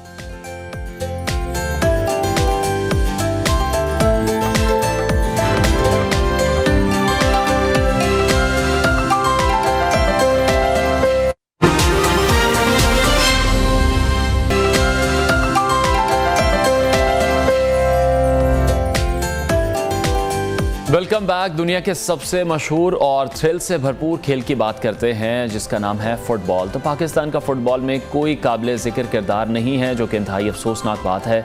और हम आज तक, अभी तक अपनी अच्छी कोई भी फुटबॉल टीम नहीं बना सके। मगर पाकिस्तान के बच्चे जो कि स्ट्रीट फुटबॉल में दुनिया भर में नाम रोशन कर चुके हैं और अब पाकिस्तान के नौजवानों पर मुश्तमिल स्ट्रीट फुटबॉल टीम नॉर्वे में आलमी कप के मेले में शरीक होगी। और इससे पहले पाकिस्तान स्ट्रीट चाइल्ड टीम 2 बार नॉर्वे कप में शिरकत भी कर चुकी है। पाकिस्तान स्ट्रीट चाइल्ड टीम 2014 में क्वार्टर फाइनलिस्ट जबकि 2016 में रनर अप भी रह चुकी है, जो कि बड़े एजाज़ की बात है। गुज़श्ता साल दोहा में होने वाले street child football world cup में भी पाकिस्तान की टीम रनर अप रही थी और हम यही उम्मीद करते हैं कि पाकिस्तान स्ट्रीट फुटबॉल टीम इस मरतबा भी अच्छी कारकर्दगी का मुजाहरा करेगी। इस वक्त हमें ज्वाइन किया है Rehan Tahir, team manager Pakistan street child football team, Tufail Chanwari जो कि टीम के और खिलाड़ी उबैदुल्लाह हमारे साथ मौजूद हैं। बहुत शुक्रिया आप सबके वक्त के लिए। Welcome to the show. Rehan, सबसे पहले तो मैं आपसे जानना चाहूँगा कि जो फुटबॉल में अगर हमारी पहचान है तो वो आप लोग हैं, यानी कि जो स्ट्रीट फुटबॉल टीम है, तो बड़े अच्छे तरीके से आप रिप्रेजेंट करते हैं। क्या अब आगे प्लानिंग्स हैं, किस मार्के के लिए अब आगे जा रहे हैं? बहुत शुक्रिया जी आपका। और न्यू टीवी हमेशा से हमें सपोर्ट करता है, ना सिर्फ इस नॉर्वे कप के हवाले से भी, इससे पहले भी गुज़श्ता जब हम दोहा में थे, उससे पहले जब हम रशिया में थे, तो हमेशा आप लोगों की बड़ी सपोर्ट रही है, इसका मैं आपका शुक्र अदा करता हूँ। दूसरी बात ये है कि जहाँ तक आपने पाकिस्तान के इन बच्चों का तारुफ पेश किया, तो फीफा ने जो रिपोर्ट 2022 दिसंबर में पेश की और उन्होंने ये कहा कि पाकिस्तान फुटबॉल की दुनिया में तो 179 पे है, लेकिन पाकिस्तान स्ट्रीट चाइल्ड की दुनिया में नंबर 1 है। मैं समझता हूँ कि ये बात और ये रिपोर्ट मेरे लिए, आपके लिए और पाकिस्तानियों के लिए एक बहुत बड़ा एजाज़ है कि फीफा ने हमारी इन तमाम सर्विसेज को, तमाम खिदमात को एक्नॉलेज किया है। पाकिस्तान के ये बच्चे कौम का मुस्तकबिल हैं। देखें, जहाँ गली कूचों के खेलने वाले बच्चों को हम मुकामी स्तर पर, कौमी स्तर पर और अब आलमी स्तर पर नॉर्वे कप की सूरत में इंशाल्लाह जब हम शिरकत करेंगे तो एक बहुत बड़ा पैगाम जाएगा कि पाकिस्तान के बच्चों पर अगर काम किया जाए, इनके टैलेंट को निखारा जाए तो ये कुछ भी कर सकते हैं। नॉर्वे कप में हमारी ये इस वक्त चौथी शिरकत होगी। इससे पहले 2014 में हम जा चुके हैं, 15 में, 16 में जा चुके हैं और मुख्तलिफ टीम्स जो हमारे साथ उस वक्त स्क्वाड का हिस्सा थी, जो अब किसी न किसी मैदान में अल्हम्दुलिल्लाह किसी न किसी क्लब के साथ अटैच है, वो बरसरे रोजगार भी हैं और उनको आइडेंटिटी भी मिली। उनके लिए जो हम काम करना चाहते थे कि राइट टू प्ले, जो खेल इनका बुनियादी हक है, वो भी मिला। और तीसरी सबसे अहम चीज है जिसको, जो हमारा एक बड़ा पैगाम है और बड़ा ओपन पैगाम है, वो है राइट टू एजुकेट, कि तालीम भी इन बच्चों का बुनियादी हक है। रियासत की जिम्मेदारी बनती है कि वो तालीम के शोबे के अंदर भी इन बच्चों को सपोर्ट करें, ना सिर्फ हम जैसे, आप जैसे तमाम इदारे। और इनका जो खेल है, देखिए खेल के लिए हमने वो काबिल जो है कोचेस, उनको इसके अंदर इन्वॉल्व किया, उन कोचेस की ज़ेरे निगरानी इनको खिलाया। और अभी आप देख सकते हैं कि हमारे जो ये दोनों नौजवान आज मौजूद है स्टूडियो के अंदर, ये दोनों नौजवान मुल्क की सतह पर एक बड़ा अहम नाम रखते हैं। तो तुफैल चनवारी की मैं बात करूंगा तो आपने देखा होगा कतर के वर्ल्ड कप में इस नौजवान ने 11 गोल किए और अमीर कतर की जो साहबजादी हैं उन्होंने इसको गोल्डन बूट जो है अपने हाथों से नवाजा। तो ये एक बहुत बड़ा एजाज है लंडी कोतल के इस बच्चे के लिए। मेरे साथ दूसरे जो आज साथी यहाँ पर मौजूद है, बखर से इनका ताल्लुक है। जब इनको हम इस कैंप में लेकर आए, पिछले साल भी हमारे इस कैंप का हिस्सा थे, तो इन्होंने पै दर पै इतनी अपनी जो सलाहियतों को मनवाया कि आज अंडर 16 फुटबॉल के लिए जो टीम है कौमी, उसके अंदर भी इनको अल्लाह पाक ने जो है ना खिदमत का मौका दिया। ठीक है, टीम कैप्टन तुफैल शनवारी भी हमारे साथ मौजूद हैं। तो फैल आपसे मैं जानना चाहूंगा कि अब टीम तो बन चुकी है, खूब मेहनत भी आपने की होगी, ट्रेनिंग के बारे में अपनी बताएं, तैयारी कितनी जबरदस्त कर रखी है? औज़ुबिल्लाहिमिनश्शैतानिर्रजीम, बिस्मिल्लाहिर्रहमानिर्रहीम। सबसे पहले तो आप लोग का बहुत शुक्रिया जी। अल्हम्दुलिल्लाह हमारी ट्रेनिंग बहुत अच्छी जा रही है। इस्लामाबाद स्पोर्ट्स कम्प्लेक्स में हमारा कैंप लगा है, तकरीबन 20 दिन हो गए। तो सर रशीद हमारे साथ बहुत मेहनत कर रहे हैं और अल्हम्दुलिल्लाह सब बच्चे जो है हम मेहनत कर रहे हैं और इंशाल्लाह जीत के आएंगे। ठीक है उबैदुल्लाह, आपसे जानना चाहूँगा, दोहा में जिस तरह से रनर अप भी रहे, कैसा तजुर्बा वो रहा फाइनल खेलने का? अब इस मरतबा तो फिर टाइटल तो जीतना चाहिए हमें, कैसी कोशिशें हैं? बिस्मिल्लाहिर्रहमानिर्रहीम, पहले तो आप सबका शुक्रिया। इंशाल्लाह दोहा में इंशाल्लाह सेकंड आए हम, और इस बार इंशाल्लाह हमारा उम्मीद है कि इंशाल्लाह इस दफ़ा फाइनल जीत के आएंगे इंशाल्लाह। जितनी मेहनत हमने की है, हमारी कोशिश है कि हम जीत के आएंगे इंशाल्लाह। ठीक है। अच्छा रेहान, तो किस किस्म का माहौल होता है फुटबॉल का? वर्ल्ड कप का तो आलमी मेला कहलाता है, बिल्कुल। स्ट्रीट फुटबॉल वर्ल्ड कप की अगर हम बात करें तो वहां पर कैसा माहौल बनता है? अच्छा, दो चीज़ें इसमें, एक तो street child football world cup है जिसमें हम 3 दफ़ा शिरकत कर चुके हैं, ब्राज़ील में, रशिया में और दोहा में। लेकिन जो ये होने जा रहा है नॉर्वे कप, ये दुनिया का सबसे बड़ा यूथ का फुटबॉल टूर्नामेंट है।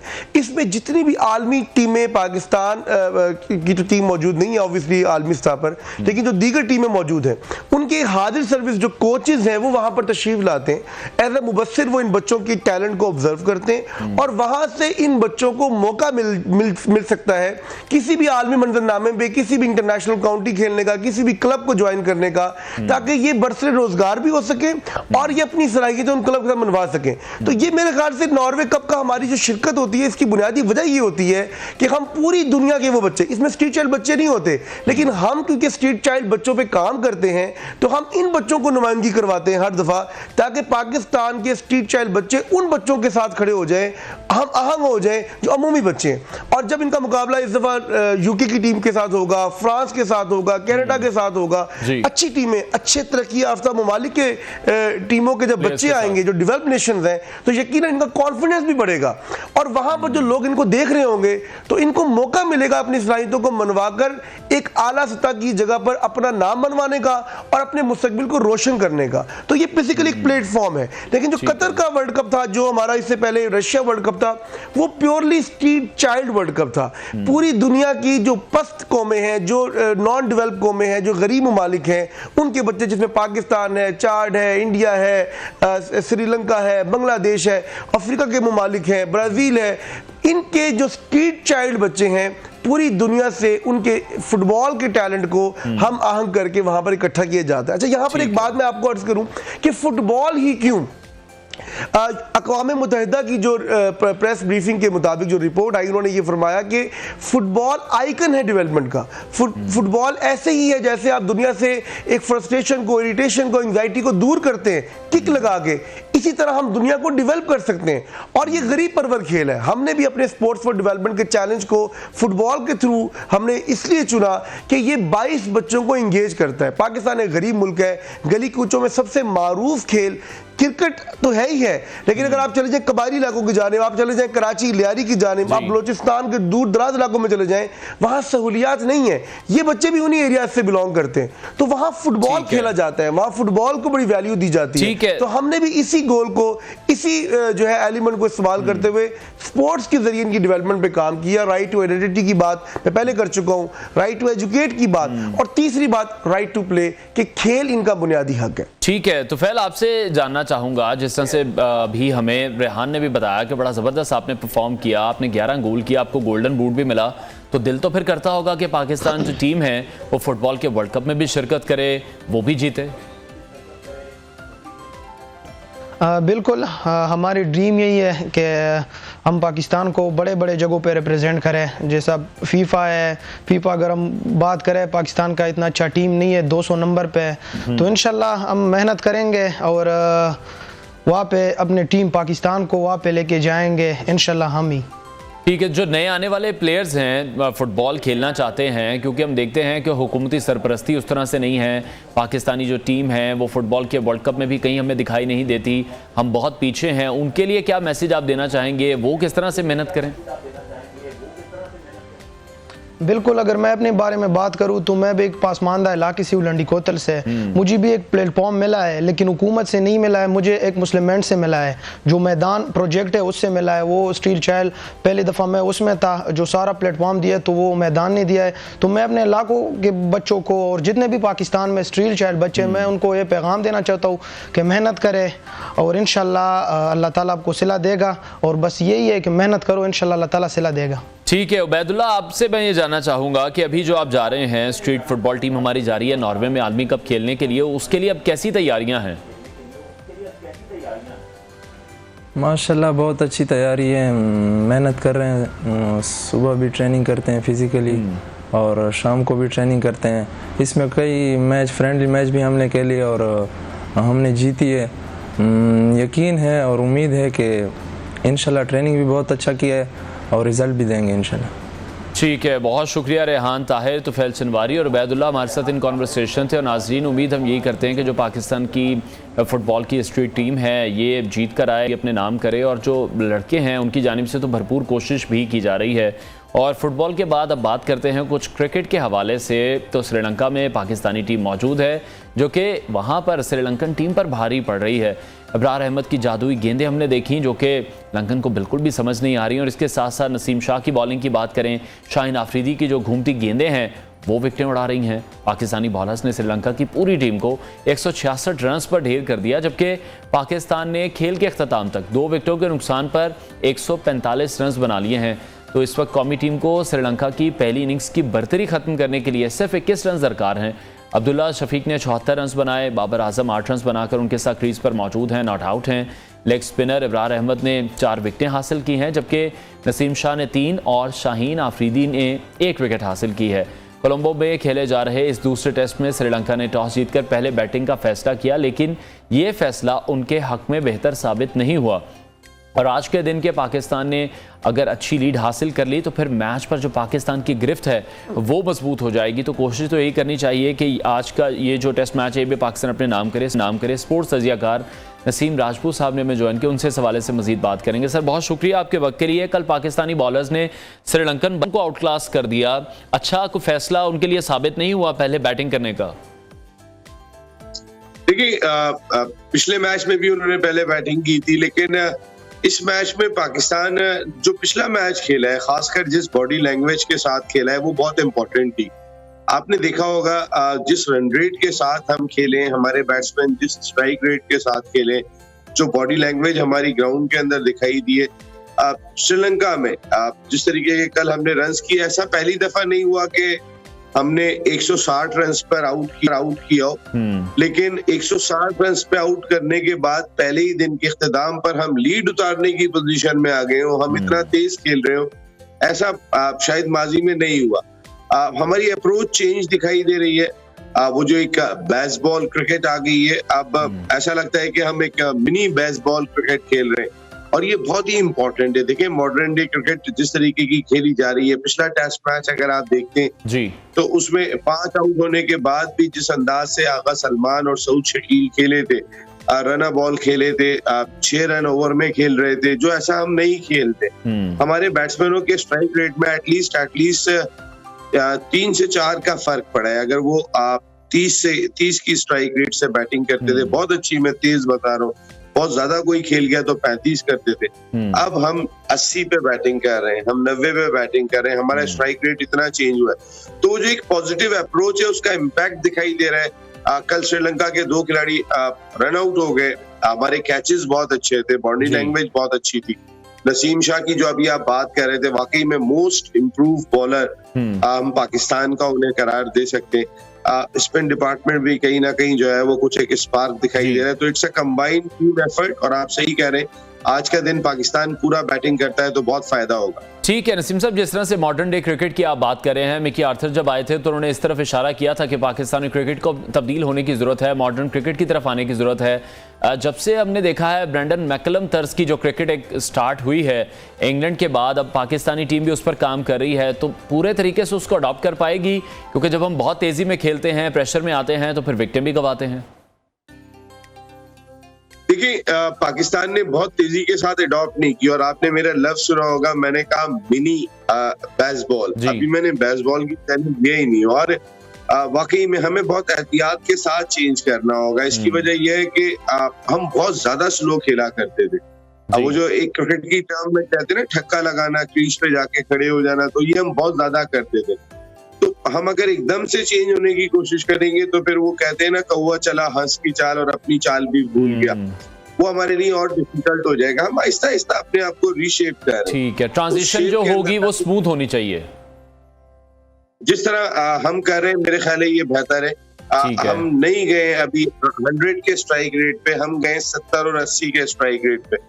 Where is England is concerned, तो वो तो 110 के स्ट्राइक रेट से भी बैटिंग करते हैं, 120 के स्ट्राइक रेट से भी बैटिंग करते हैं।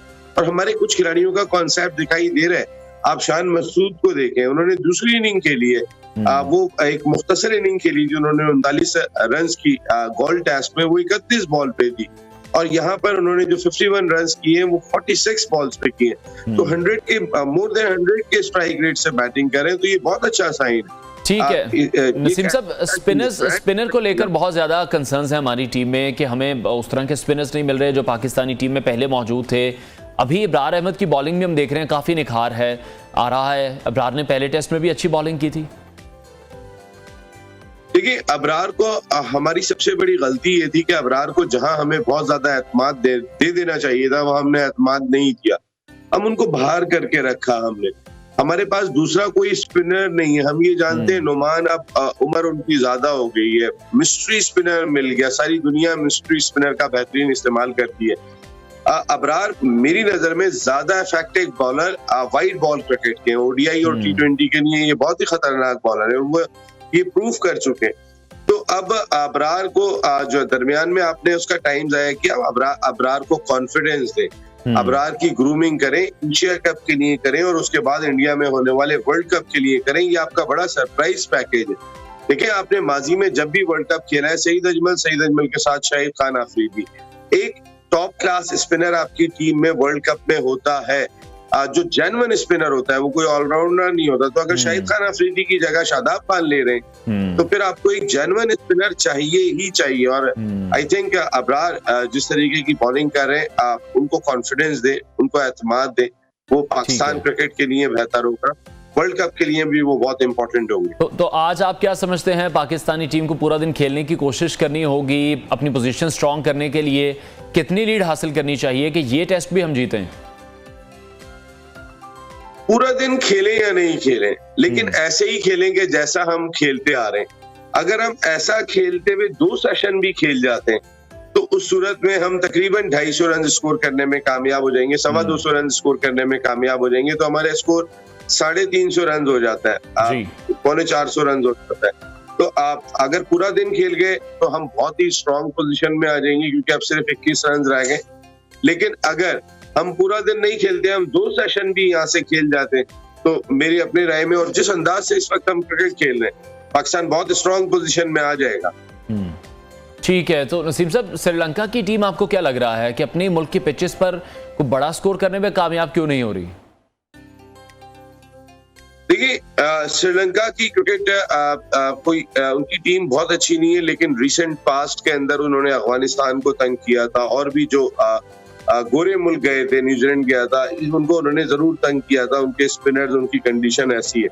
देखिए, वो एक्सपेक्ट नहीं कर रहे थे कि आप इतनी पॉजिटिव क्रिकेट खेलने के लिए आ रहे हैं। वो वही समझ रहे थे कि पाकिस्तान आएगा। देखिए, अगर हम पुराने ही अपनी टीम को देख लें, तो कल जो कंडीशन थी, आप समझते हैं हम 145 रन बनाते, हम शायद 45 रन मुश्किल से बनाते, हमने 100 रन का फर्क डाल दिया। वो जो 100 रन का फर्क है, वो माइंड का भी फर्क है। It's a mind game. आप देखिए, इंग्लैंड ने क्या स्ट्रॉन्ग कमबैक किया एशेज में ऑस्ट्रेलिया के खिलाफ। अनफॉर्चुनेट रहा कि उनका टेस्ट मैच ड्रॉ हो गया और वो सीरीज 2-2 नहीं कर सकते, वरना तो जो उन्होंने स्ट्रॉन्ग कमबैक 2 टेस्ट मैच हारने के बाद किया था, और उन 2 टेस्ट मैचों में भी वो लड़े थे, बिकॉज ऑफ पॉजिटिव माइंडसेट। जी, पॉजिटिव माइंडसेट सामने वाली टीम को जो है वो आपको प्रेशर में ले आता है। और पाकिस्तान यही काम करता हुआ दिखाई दिया, and that's very good sign. ठीक है। अच्छा, अभी जिस तरह से आगे अब 2 बड़े मार्के आ रहे हैं, एशिया कप है, उसके बाद वर्ल्ड कप है, इंजमामुल हक यही कहते दिखाई दे रहे हैं कि जो मोस्ट फेवरेट टीम उनकी है या फेवरेट टीम है वो तो पाकिस्तान की ही। आपको क्या लगता है पाकिस्तानी टीम की जो परफॉर्मेंस अभी हम देख रहे हैं, ये कंसिस्टेंसी अगर बरकरार रहती है तो हम एशिया कप भी जीतने की सलाहियत रखते हैं, वनडे में भी यही जो कंसिस्टेंसी है ये रहेगी, नजर आएगी हमें वर्ल्ड कप में भी? देखिए, बाबर आजम को वर्ल्ड कप के प्रोमो में शामिल नहीं करते हैं तो अगले ही दिन इमर्जिंग एशिया कप हार जाते हैं। इंशाअल्लाह ये कंसिस्टेंसी बरकरार रहेगी पाकिस्तान टीम की। और फिर सबसे बड़ी चीज देखें, जो भारत बहादुर का अपना रवैया होता है, क्रिकेट के मैदान की बात कर रहा हूँ मैं, सियासत की तो बात ही नहीं कर रहा, वहां पर भी कुछ मिला जुला ही होता है। क्रिकेट के मैदान में जो रवैया होता है, मेरा ख्याल है कि वो उनके लिए मसाइल क्रिएट करेगा अगर वो अपने अंदर फ्लेक्सिबिलिटी नहीं लाते और गर्दन को ऐसे ही रखते हैं वो पैसे की वजह से महज। तो पैसा तो और टीमों खेलने की वजह से भी है, सिर्फ इंडिया की वजह से तो नहीं है। इंडिया अपना शेयर भी उतना ही लेके जाता है अगर वो पैसा लेके आता है। खेल में मेरा ख्याल है उनको मुश्किल होगी। और इंशाल्लाह मैं एक जाते जाते आपको एक बात कहूंगा, परसों मेरे साथ शो में मुश्ताक मोहम्मद साहब थे, पाकिस्तान की हिस्ट्री के सबसे कामयाब कप्तान थे। मुश्ताक मोहम्मद साहब का कहना यह है कि पाकिस्तान को इस वक्त अब्दुल रज्जाक और अजहर महमूद की तरह एक बॉलिंग ऑलराउंडर की बहुत शिद्दत से जरूरत है, क्योंकि हमारे पास स्पिन में अम्माद, नवाज ऑलराउंडर मिल जाते हैं, शादाब, लेकिन एक ऐसा ऑलराउंडर हमें दरकार है और वो फ़हीम अशरफ और वसीम जूनियर से मुतमईन नहीं थे। तो वो क्या आमिर जमाल हो सकते हैं, कौन हो सकता है? इस जानिब भी पाकिस्तान की मैनेजमेंट को अपनी तारीख के सबसे कामयाब कप्तान अगर कुछ कह रहे हैं तो जरूर सुनना चाहिए। ठीक है। और जिस तरह से इमर्जिंग एशिया कप की आप बात कर रहे हैं, बड़ी ज़बरदस्त परफॉर्मेंस पाकिस्तानी टीम की रही है, लेकिन बॉर्डर पर हम ये देख रहे हैं कि बड़ी तनकीद की जा रही है कि बड़े लड़के हमने भेज दिए खेलने के लिए, उनके जो बच्चे वहां से आए थे वो डर कर ही हार गए। तो हमने कहा था आप अपने बच्चे भेजो वहां पे, हमने तो नहीं कहा था, हमने तो लेकिन इमर्जिंग एशिया कप का जरा कॉन्सेप्ट क्लियर कर लेना चाहिए। ये थोड़ा सा देखिए, अंडर 19 वर्ल्ड कप होता है, सबको पता है अंडर 19 खिलाड़ी खेलेंगे।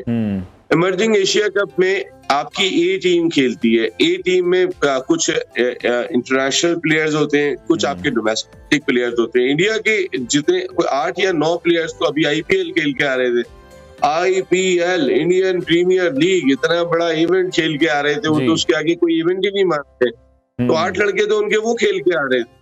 अब मैं एक बात कहता हूँ, ये बात बिल्कुल ठीक है, अगर ये इमर्जिंग एशिया कप है, उसके अंदर किसी ने 1 या 2 इंटरनेशनल मैच खेले, T20 या वनडे तो चलेगा, लेकिन टेस्ट क्रिकेटर वसीम जूनियर को नहीं जाना चाहिए था। भाई अब टेस्ट क्रिकेट तो सबसे टॉप क्लास ब्रांड हो जाती है, अगर कोई खिलाड़ी वो खेल लेता है तो वो इमर्जिंग में ना रहे तो ज्यादा बेहतर है। वो उससे सबसे बड़ी फॉर्म की क्रिकेट खेल ली है, इसकी वजह से तनकीद होती है। बाकी अगर तैयब ताहिर को अंकल अंकल कह रहे थे, तो तैयब ताहिर ने 1 इंटरनेशनल मैच खेला है, वो यंग प्लेयर है, वो बिल्कुल ठीक गए। ठीक है। तो नसीम साहब, अभी जो एशिया कप आ रहा है, वर्ल्ड कप आ रहा है, और उस हवाले से बहुत ही ज़्यादा कन्फ्यूजन भी क्रिएट हुई है। आपको लगता है कि अभी वो मामला सब क्लियर हो चुके हैं कि जिस तरह से इंडिया की जानिब से कहा गया है वो नहीं आएंगे पाकिस्तान खेलने के लिए, और अब पाकिस्तान की जानिब से भी हमने सुना बहुत सी बातें सामने आई, बोर्ड में भी चेंजिंग्स आ रही हैं, मिसबाह उल हक को भी ओहदा दिया जा रहा है, तो आने वाले जो दिन हैं पाकिस्तान क्रिकेट बोर्ड के मामलात आप देख रहे हैं कि वो भी मज़ीद बेहतर होंगे, और साथ ही साथ इंडिया के साथ जो ताल्लुकात हैं क्रिकेट को लेकर वो बेहतर होंगे। पाकिस्तान को जाना चाहिए वर्ल्ड कप खेलने के लिए? मेरे ख्याल जाएंगे पाकिस्तान वर्ल्ड कप खेलने के लिए। अभी तक पहले नजम सेठी कह रहे थे, अब ज़का अशरफ कह रहे हैं कि हुकूमत फैसला करेगी। मेरे ख्याल हुकूमत यही फैसला करेगी कि Pakistan cricket team world cup खेलने के लिए इंडिया जाएगी। जहां तक आपने ताल्लुकात की बात की, तो अगले साल नरेंद्र मोदी साहब इलेक्शन लड़ रहे हैं, तो बीजेपी की हुकूमत अगर होती है तो ताल्लुकात अच्छे होते हुए दिखाई नहीं देते, और खासकर अगले साल इलेक्शन। जी नसीम साहब, हमें सुन पा रहे हैं?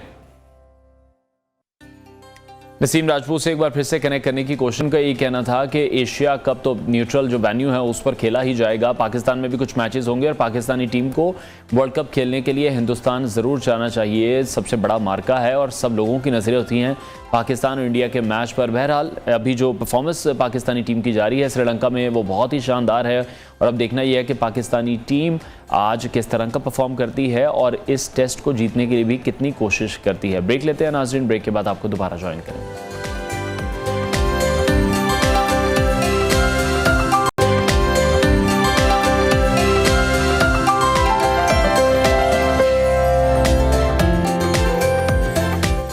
वेलकम बैक नाजरीन। कल हमने आपसे इस्लामिया यूनिवर्सिटी से मुताल्लिक़ एक ख़बर शेयर की थी। तो तालीमी इदारों में जहाँ असातिज़ा तलबा की तरबियत का अहतमाम करते हैं, इन इदारों को मादर इल्मी कहा जाता है। वहाँ पर मंशियात या कोई भी जिनसी स्कैंडल अगर हकीकत में मौजूद है तो ये काबिल अफसोस भी है और काबिल तशवीश भी है। और इस मामलात जो भी ये मामलात हैं इनको प्रॉपर तरीके से इन्वेस्टिगेट भी होना चाहिए। माजी में भी हमने देखा इस तरह के बहुत से ऐसे वाक़यात पेश आए, लेकिन जब भी उसकी इन्वेस्टिगेशन होती रही है तो इन तमाम इन्वेस्टिगेशंस को बंद कर दिया जाता है और जो लोग भी इसमें मुलविस होते हैं उनके ख़िलाफ़ कोई भी कार्रवाई अमल में नहीं लाई जाती, किसी किस्म की सज़ा उन्हें नहीं दी जाती। तो एक और वाक़या पेश आया है जिस पर आजकल बहुत ज़्यादा बात हो रही है और अब इस केस में मज़ीद पेशरफ भी सामने आई है।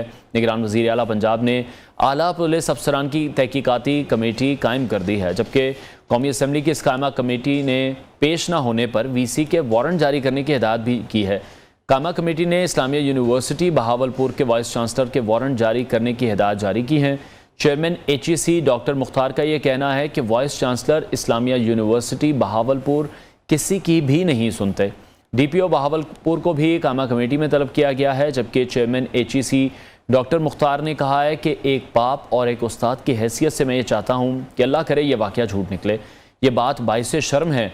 क्या हो गया है हमारे इदारों को, हमारे माशरे को, और अगर वाकई ऐसी कोई बात है तो हमें इसको मिसाल बनाना होगा और इसमें किसी को भी नहीं छोड़ना चाहिए। और जब हमारी कल हमारे कॉरेस्पॉन्डेंट से भी बात हुई तो उनका ये कहना था कि यूनिवर्सिटी इंतज़ामिया इन तमाम जो इल्ज़ामात है उनको मुस्तरद कर रही है। पुलिस की जानिब से जो कार्रवाई की गई है, जिन लोगों को भी इसमें इन्वेस्टिगेट किया जा रहा है, जो भी चीज़ें बरामद की गई हैं, 2 मोबाइल फ़ोन्स बरामद किए गए हैं जिसमें बहुत सी फहश वीडियोज़ हैं और डेटा वहाँ से कलेक्ट किया जा रहा है, फोरेंसिक लेबॉर्ट्री से उसका टेस्ट भी कराया जा रहा है। तो पुलिस की जानिब से प्रॉपर इन्वेस्टिगेशन तो शुरू कर दी गई है, लेकिन यूनिवर्सिटी इंतज़ामिया की जानिब से इस हवाले से ताउन नहीं किया जा रहा, जो कि अफसोसनाक बात है। जिसके बाद एक्शन लिया गया है निगरान वज़ीर आला पंजाब की जानिब से, जिन्होंने आला पुलिस अफसरान की तहकीकाती कमेटी कायम की है कि इस मामले को प्रॉपर इन्वेस्टिगेट किया जाए। जबकि कौमी असम्बली की जो कायमा कमेटी है वहाँ पर पेश ना होने पर VC के वारंट जारी करने की हिदायत भी जारी की गई है। चेयरमैन HEC डॉक्टर मुख्तार का यह कहना है कि vice chancellor Islamia university Bahawalpur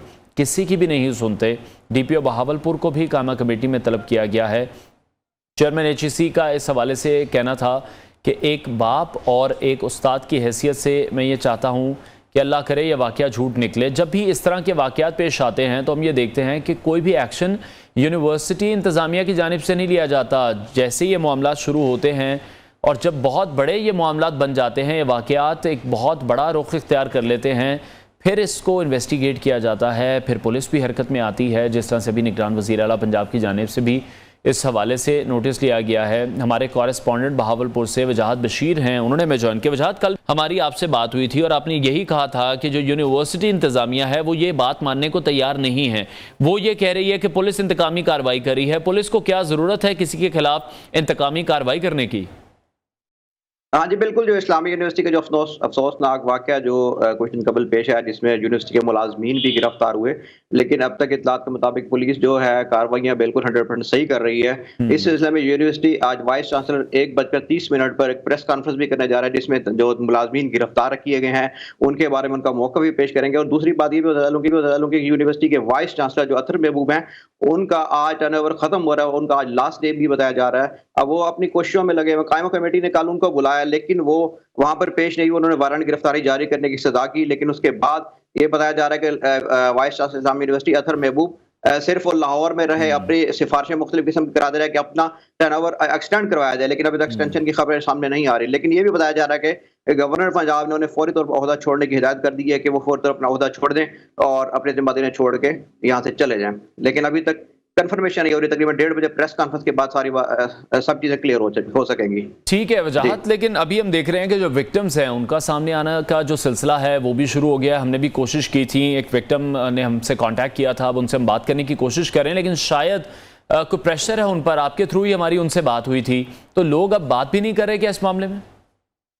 हाँ, जो विक्टिम थी मेरे से उनसे बात हुई कल, काफी देर मेरे उनसे डिस्कशन चलती रही। उनको बताया गया कि आपके बारे में किसी भी किस्म का कोई ऐसा इशू नहीं होगा, लेकिन वो बार बार डर रही थी कि मेरा नाम सामने आ जाएगा। और बल्कि वो जो प्रोफेसर बताई जा रही है जो इस्लाम यूनिवर्सिटी की, वो खातून का कहना है कि अगर मैं सामने आ जाती हूँ इन कैमरा या मैं अपनी आवाज आला हुकाम तक पहुंचाने की कोशिश करती हूँ कि ये ना मुझे जॉब से निकलवा दें। बल्कि जो लोग यहाँ पर हैं इनमें एक समर अजीज नाम बताया जा रहा है जो ट्रांसपोर्ट ऑफिसर है, उनके 11वें स्केल से 18वें स्केल में डायरेक्ट वाइस चांसलर इस्लामी यूनिवर्सिटी ने उनके ऑर्डर भी कर दिए हैं। और वो बताया रहे इंतहाई खतरनाक शख्स है।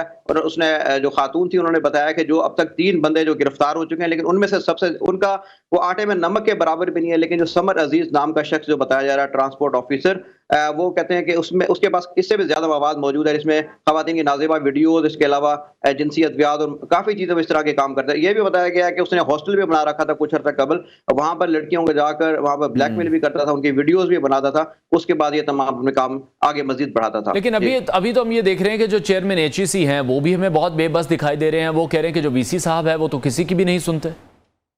हाँ जी बिल्कुल, जो चेयरमैन एचईसी का उनका भी बयान, जो डॉक्टर मुख्तार है उनका भी बयान सामने आया कि वाइस चांसलर इस्लामी यूनिवर्सिटी बहुत ज्यादा ताकतवर है, वो किसी की बात भी सुनने नहीं आती। इसी वजह से वो कायमा कमेटी के सामने भी पेश नहीं हुए, बल्कि उन्होंने अपना किसी किस्म का बयान भी नहीं रिकॉर्ड करवाया। इसी बिना पर जो कायमा कमेटी के चेयरमैन है समीउल्लाह, उन्होंने वाइस चांसलर यूनिवर्सिटी के वारंट भी गिरफ्तारी जारी की है। लेकिन अभी तक वाइस चांसलर अपनी हटदर्मी में वैसे ही लगे हुए हैं। लेकिन जो अभी तक पुलिस के मौक़िफ़ को वो झुटला रहे हैं। उनका कहना है कि जो मुलाजमीन हमारे गिरफ्तार किए गए हैं, जिनमें जो ट्रांसपोर्ट ऑफिसर हैं, चीफ सिक्योरिटी ऑफिसर हैं, इसके अलावा खजांची हैं, ये तीनों जो गिरफ्तार हो चुके हैं, उनसे जो चीजें भी बरामद की गई हैं वो सब झूठ पर मबनी है। उनका कहना है कि ये प्रेशर डालकर तमाम चीजें उनसे निकलवाई गई हैं, बल्कि उनका जो बयान था वो भी प्रेशर दिलवाया गया। लेकिन जो बहावलपुर की सूरत हाल बताता चलूं, जो डीपीओ बहावलपुर है उन्होंने बहावलपुर शहर में बल्कि पूरे जिला में मनशियात का खात्मा करने के लिए बड़े ऑपरेशन कर चुके हैं। लेकिन अब तक तकरीबन मेरे जो बताया गया तकरीबन 200 से ज्यादा मुकदमात मनशियात के दर्ज करवा चुके हैं। उनका कहना है कि बहावलपुर शहर से बिल्कुल मनशियात फरोशों का गला कमर कर ही रहूंगा। लेकिन वाइस चांसलर किसी भी सूरत में मानने के लिए तैयार नहीं है। ये भी इत्तलात हैं जो इस्लामिया यूनिवर्सिटी बहावलपुर के वाइस चांसलर हैं, उन्होंने बहुत सी तकर्रियां एचईसी के रूल्स को बाईपास करके की हैं।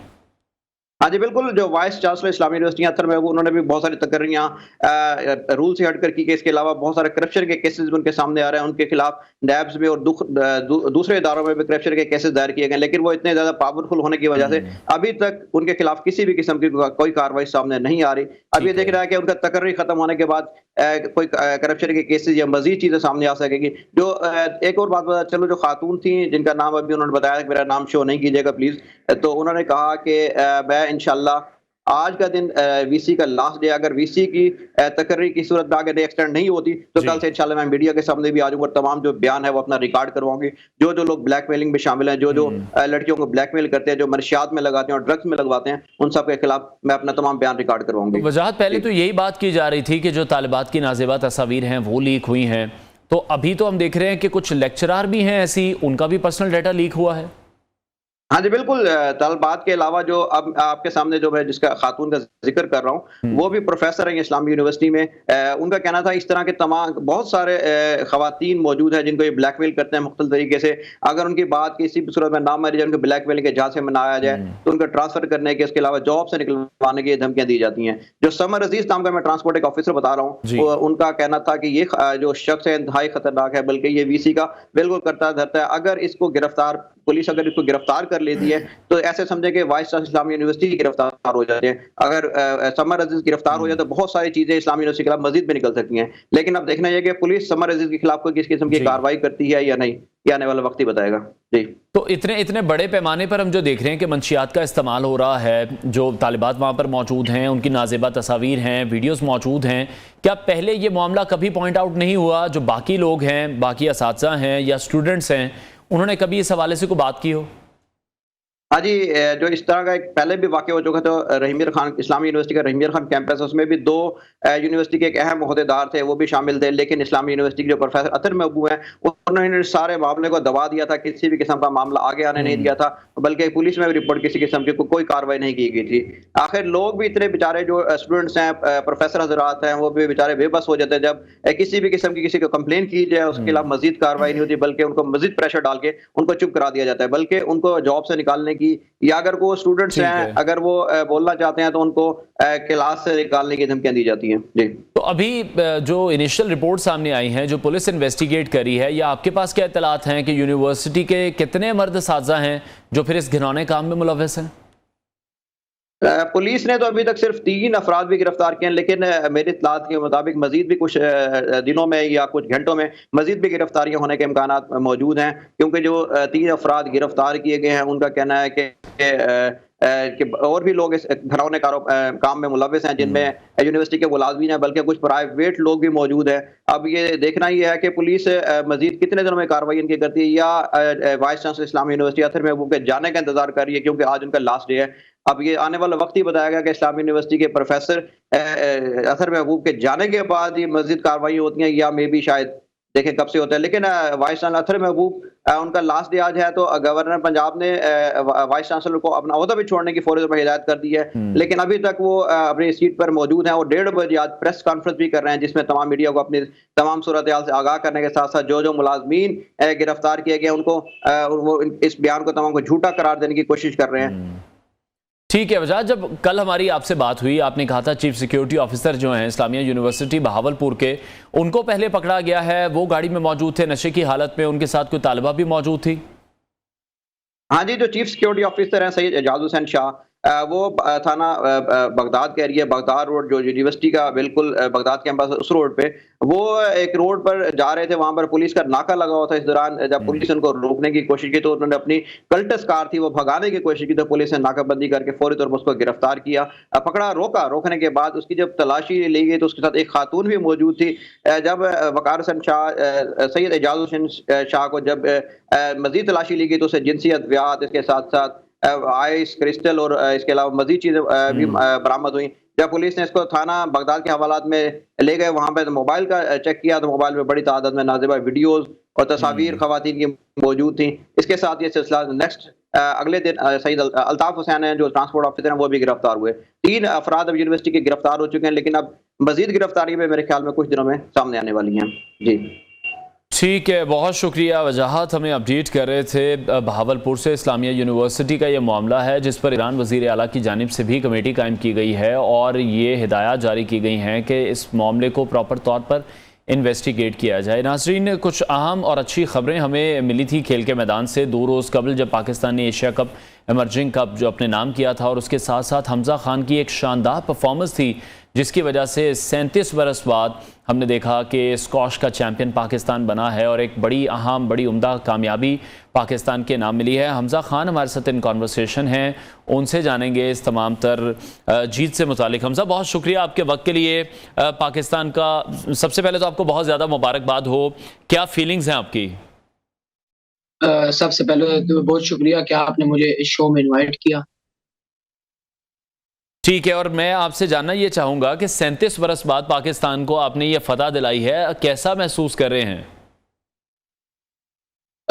ये एक बहुत बड़ी बात है पाकिस्तान के लिए कि 37 इयर्स के बाद ये टूर्नामेंट मैंने जीता, और इस टूर्नामेंट के लिए मैंने काफ़ी मेहनत की थी और मैं शुक्रगुजार हूँ अपने तमाम कोचेस का, फेडरेशन का और पाकिस्तान आर्मी का कि उन्होंने मुझे इतना सपोर्ट किया, और उम्मीद है कि इंशाल्लाह आगे भी इसी तरह सपोर्ट करते रहेंगे और मैं इंशाल्लाह पाकिस्तान का नाम रोशन। ठीक है, तो हमज़ा कितना वक्त लगा आपको तैयारी करने में, कब से खेल रहे हैं आप? मुझे तकरीबन 7-8 साल हो गए स्क्वॉश को, और तकरीबन 4-3 महीने से मैं इस टूर्नामेंट के लिए मेहनत कर रहा हूँ, और जिस मकसद के लिए मैं मेहनत कर रहा था अल्लाह का शुक्र उस मकसद में मैंने कामयाबी हासिल। ठीक है, और फेवरेट खिलाड़ी जो आपके हैं स्क्वॉश में कौन है? जहांगीर खान हैं, कौन है? सॉरी, मैंने कहा आपके फेवरेट खिलाड़ी कौन हैं? मेरे फेवरेट खिलाड़ी अभी इतने लेजेंड तो सारे हैं हमारे, यस हमारे सारे लेजेंड हैं। जो मैं जिससे इंस्पायर हूँ, जिससे मैंने स्क्वॉश सीखी है, मेरे अंकल शाहिद जमान खान जो फॉर्मर वर्ल्ड नंबर 14 रह चुके हैं, मैं उन्हीं को देख कर मैंने स्क्वॉश शुरू की, तो वही मेरे इंस्पायर हुए।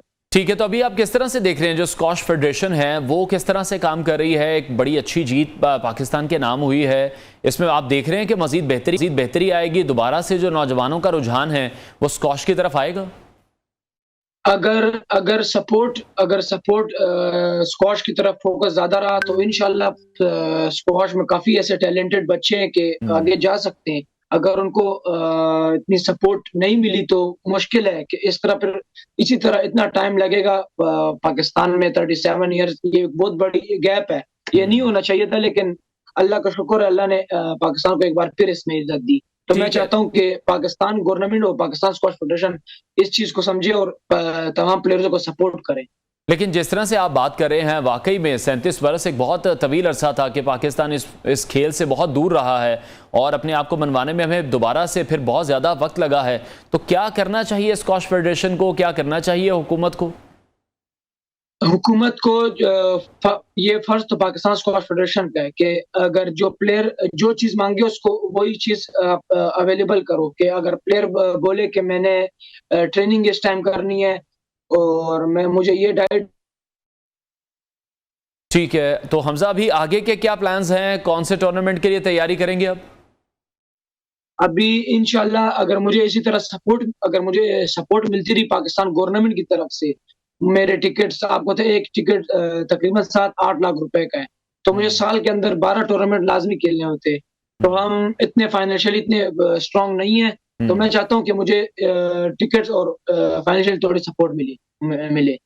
हमजा कितनी ट्रेनिंग करनी पड़ती है आपको डेली? फिटनेस का कैसे ख्याल रखते हैं? जैसे आप बता रहे हैं बहुत ज़्यादा एक्सपेंसेस हैं, फाइनेंशियली आप उतने स्ट्रांग नहीं हैं, तो ऑब्वियसली जो फेडरेशन है या गवर्नमेंट है उनको हेल्प आउट करना चाहिए। फिटनेस मैं सुबह 2 घंटे सुबह से 7 बजे तक सुबह फिटनेस करता हूँ। उसके बाद आकर थोड़ा रेस्ट करके 2 बजे से लेकर शाम 7:30-8 बजे मैं स्पोर्ट में होता हूँ। तो जिस तरह हम मेहनत कर रहे हैं हम परफॉर्मेंस पे इंशाल्लाह देंगे, और बस सब पाकिस्तान गवर्नमेंट सिर्फ हमें पीछे खड़े हो, हमें सपोर्ट दे। बिल्कुल, पाकिस्तान का और पाकिस्तानियों का सर आपने फखर से बुलंद किया है जब आप ये जीते हैं। मीडिया की अगर हम बात करें, सोशल मीडिया की बात करें, मेन स्ट्रीम मीडिया भी अगर है तो उस पर आप छाए हुए थे, आपकी तारीफों के पुल बांधे जा रहे थे। तो जब आप वापस आए हैं, किसी ने कॉन्टैक्ट आपसे किया, किसी ने कहा कि अब हम आपको मजीद सपोर्ट करेंगे आपके नेक्स्ट इवेंट्स के लिए? मैं अभी तक तो मैं मेलबर्न में हूँ, मैं इंशाल्लाह आऊंगा 4-5 दिन के बाद। तो उम्मीद तो यही है कि इंशाल्लाह मुझे सपोर्ट मिलेगी, और अल्लाह करे कि मुझे कॉल्स आए, मुझे बताए, मुझे मुबारकबाद तो काफी आ रहे हैं, लेकिन मुझे अभी तक स्पॉन्सरशिप की एक कॉल नहीं आई। यानी कि अभी तक किसी भी इदारे की जानिब से, किसी भी गवर्नमेंट की जानिब से, सूबाई सतह पर या वफाकी सतह पर अभी तक किसी ने कांटेक्ट नहीं किया, किसी भी इनाम का ऐलान नहीं किया?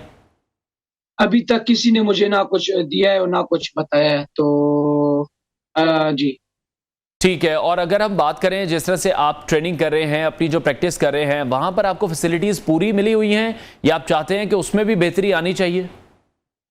फैसिलिटीज, मैं तो अभी पाकिस्तान आर्मी के साथ ट्रेनिंग कर रहा था, तो उन्होंने मेरा काफी ख्याल रखा, जो मुझे चाहिए था वो सब प्रोवाइड किया मेजर सुलेमान ने और ब्रिगेडियर सईद साहब ने। तो मैं इन सब का शुक्रगुजार हूँ कि मुझे इतना सपोर्ट किया, और अल्लाह करे कि अभी आगे भी इसी तरह सपोर्ट करे ताकि हम पाकिस्तान का नाम आगे और रोशन कर सके। जो स्क्वाश का खोया हुआ एजाज था वो हम वापस पाकिस्तान को दिलाए। ठीक है, अभी जिस तरह से आप इंटरनेशनली खेल कर आए हैं, जीत कर आए हैं, तो आपको क्या लगता है कि वहाँ पर जो प्लेयर्स मौजूद हैं वो हमारे प्लेयर से कितने बेहतर हैं? क्योंकि उनके पास तो फैसिलिटीज़ बहुत ज़्यादा हैं, उनके गवर्नमेंट हैं, उनके जो बोर्ड्स बने हुए हैं या जो फेडरेशंस हैं वो उनको हेल्प आउट करते हैं। तो पाकिस्तान में आप समझते हैं कि उस लेवल का टैलेंट मौजूद है? पाकिस्तान में उससे बड़ा टैलेंट मौजूद है। अगर पाकिस्तान सिर्फ प्लेयर को सपोर्ट करे, ना कि उसको ओवरेज करके उसको बोले कि बस तो आप ओवरेज हो, आप खत्म बस, तो उस तरह प्लेयर का भी दिल टूट जाता है। पाकिस्तान में जो बच्चा अच्छा जा रहा होता है तो उसको बोलते हैं तुम्हारी एज बड़ी है, तुम्हें हम ओवरेज करते हैं। तो इस तरह एक दूसरे प्लेयर्स का दिल टूटता है, तो इस तरह आगे नहीं जा सकते। ठीक है। और अगर हम कोचेस की बात करें स्पेसिफिकली, तो आपको कौन से कोचेस मिले हुए हैं यहाँ पर? कोचेस इस तरह तमाम कोचेस है कि मुझे सपोर्ट कर रहे हैं, तो मैं सबका शुक्रगुजार हूँ। अभी एक का नाम मैं अगर लूंगा तो सारे फिर है कि ठीक है, तो मैं अपने तमाम कोचेस का मैं बहुत शुक्रगुजार। और जो भी नए यंग प्लेयर्स हैं जो स्क्वॉश की फील्ड में आना चाहते हैं, जिनकी गेम बड़ी अच्छी है, उनके लिए कोई मैसेज देना चाहते हो?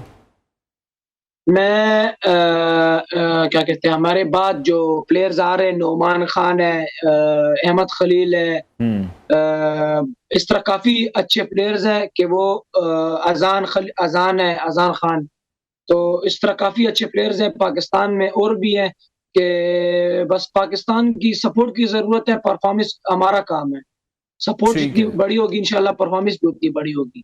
ठीक है, बहुत शुक्रिया। Junior world squash champion Hamza Khan हमारे साथ इन कॉन्वर्सेशन थे और अभी मुतालबा करेंगे हुकूमत से भी, फेडरेशन से भी, कि जो हमारे प्लेयर्स हैं जो पाकिस्तान के लिए इनाम कमा रहे हैं, पाकिस्तान के लिए ट्रॉफीज़ लेकर आते हैं, उनका ख्याल रखना बहुत ज़रूरी है। जिस तरह से हमजा भी ये कहते दिखाई दे रहे हैं कि जब से वो आए हैं सिर्फ मुबारकबादों के मैसेज आ रहे हैं, किसी भी इदारे की जानिब से, किसी भी हुकूमत की जानिब से उन्हें अभी तक सपोर्ट करने की बात नहीं की, किसी भी इनाम से नहीं नवाजा गया। तो ये बदकिस्मती है। 37 साल बाद हमजा ने हमें वापस हमारा वो मकाम दिलाया है जो कि जानशेर खान और जहांगीर खान ने हमें दिलाया था। आगे बढ़ते हैं नाज़रीन, और एक वायरल वीडियो प्रोग्राम के आखिरी हिस्से में आपके साथ शेयर करेंगे कि किस तरह से एक जो मछली है वो मोबाइल फ़ोन चोरी करते दिखाई दे रही है। वीडियो मुलाहिज़ा कीजिए, फिर इसको डिस्कस करते हैं।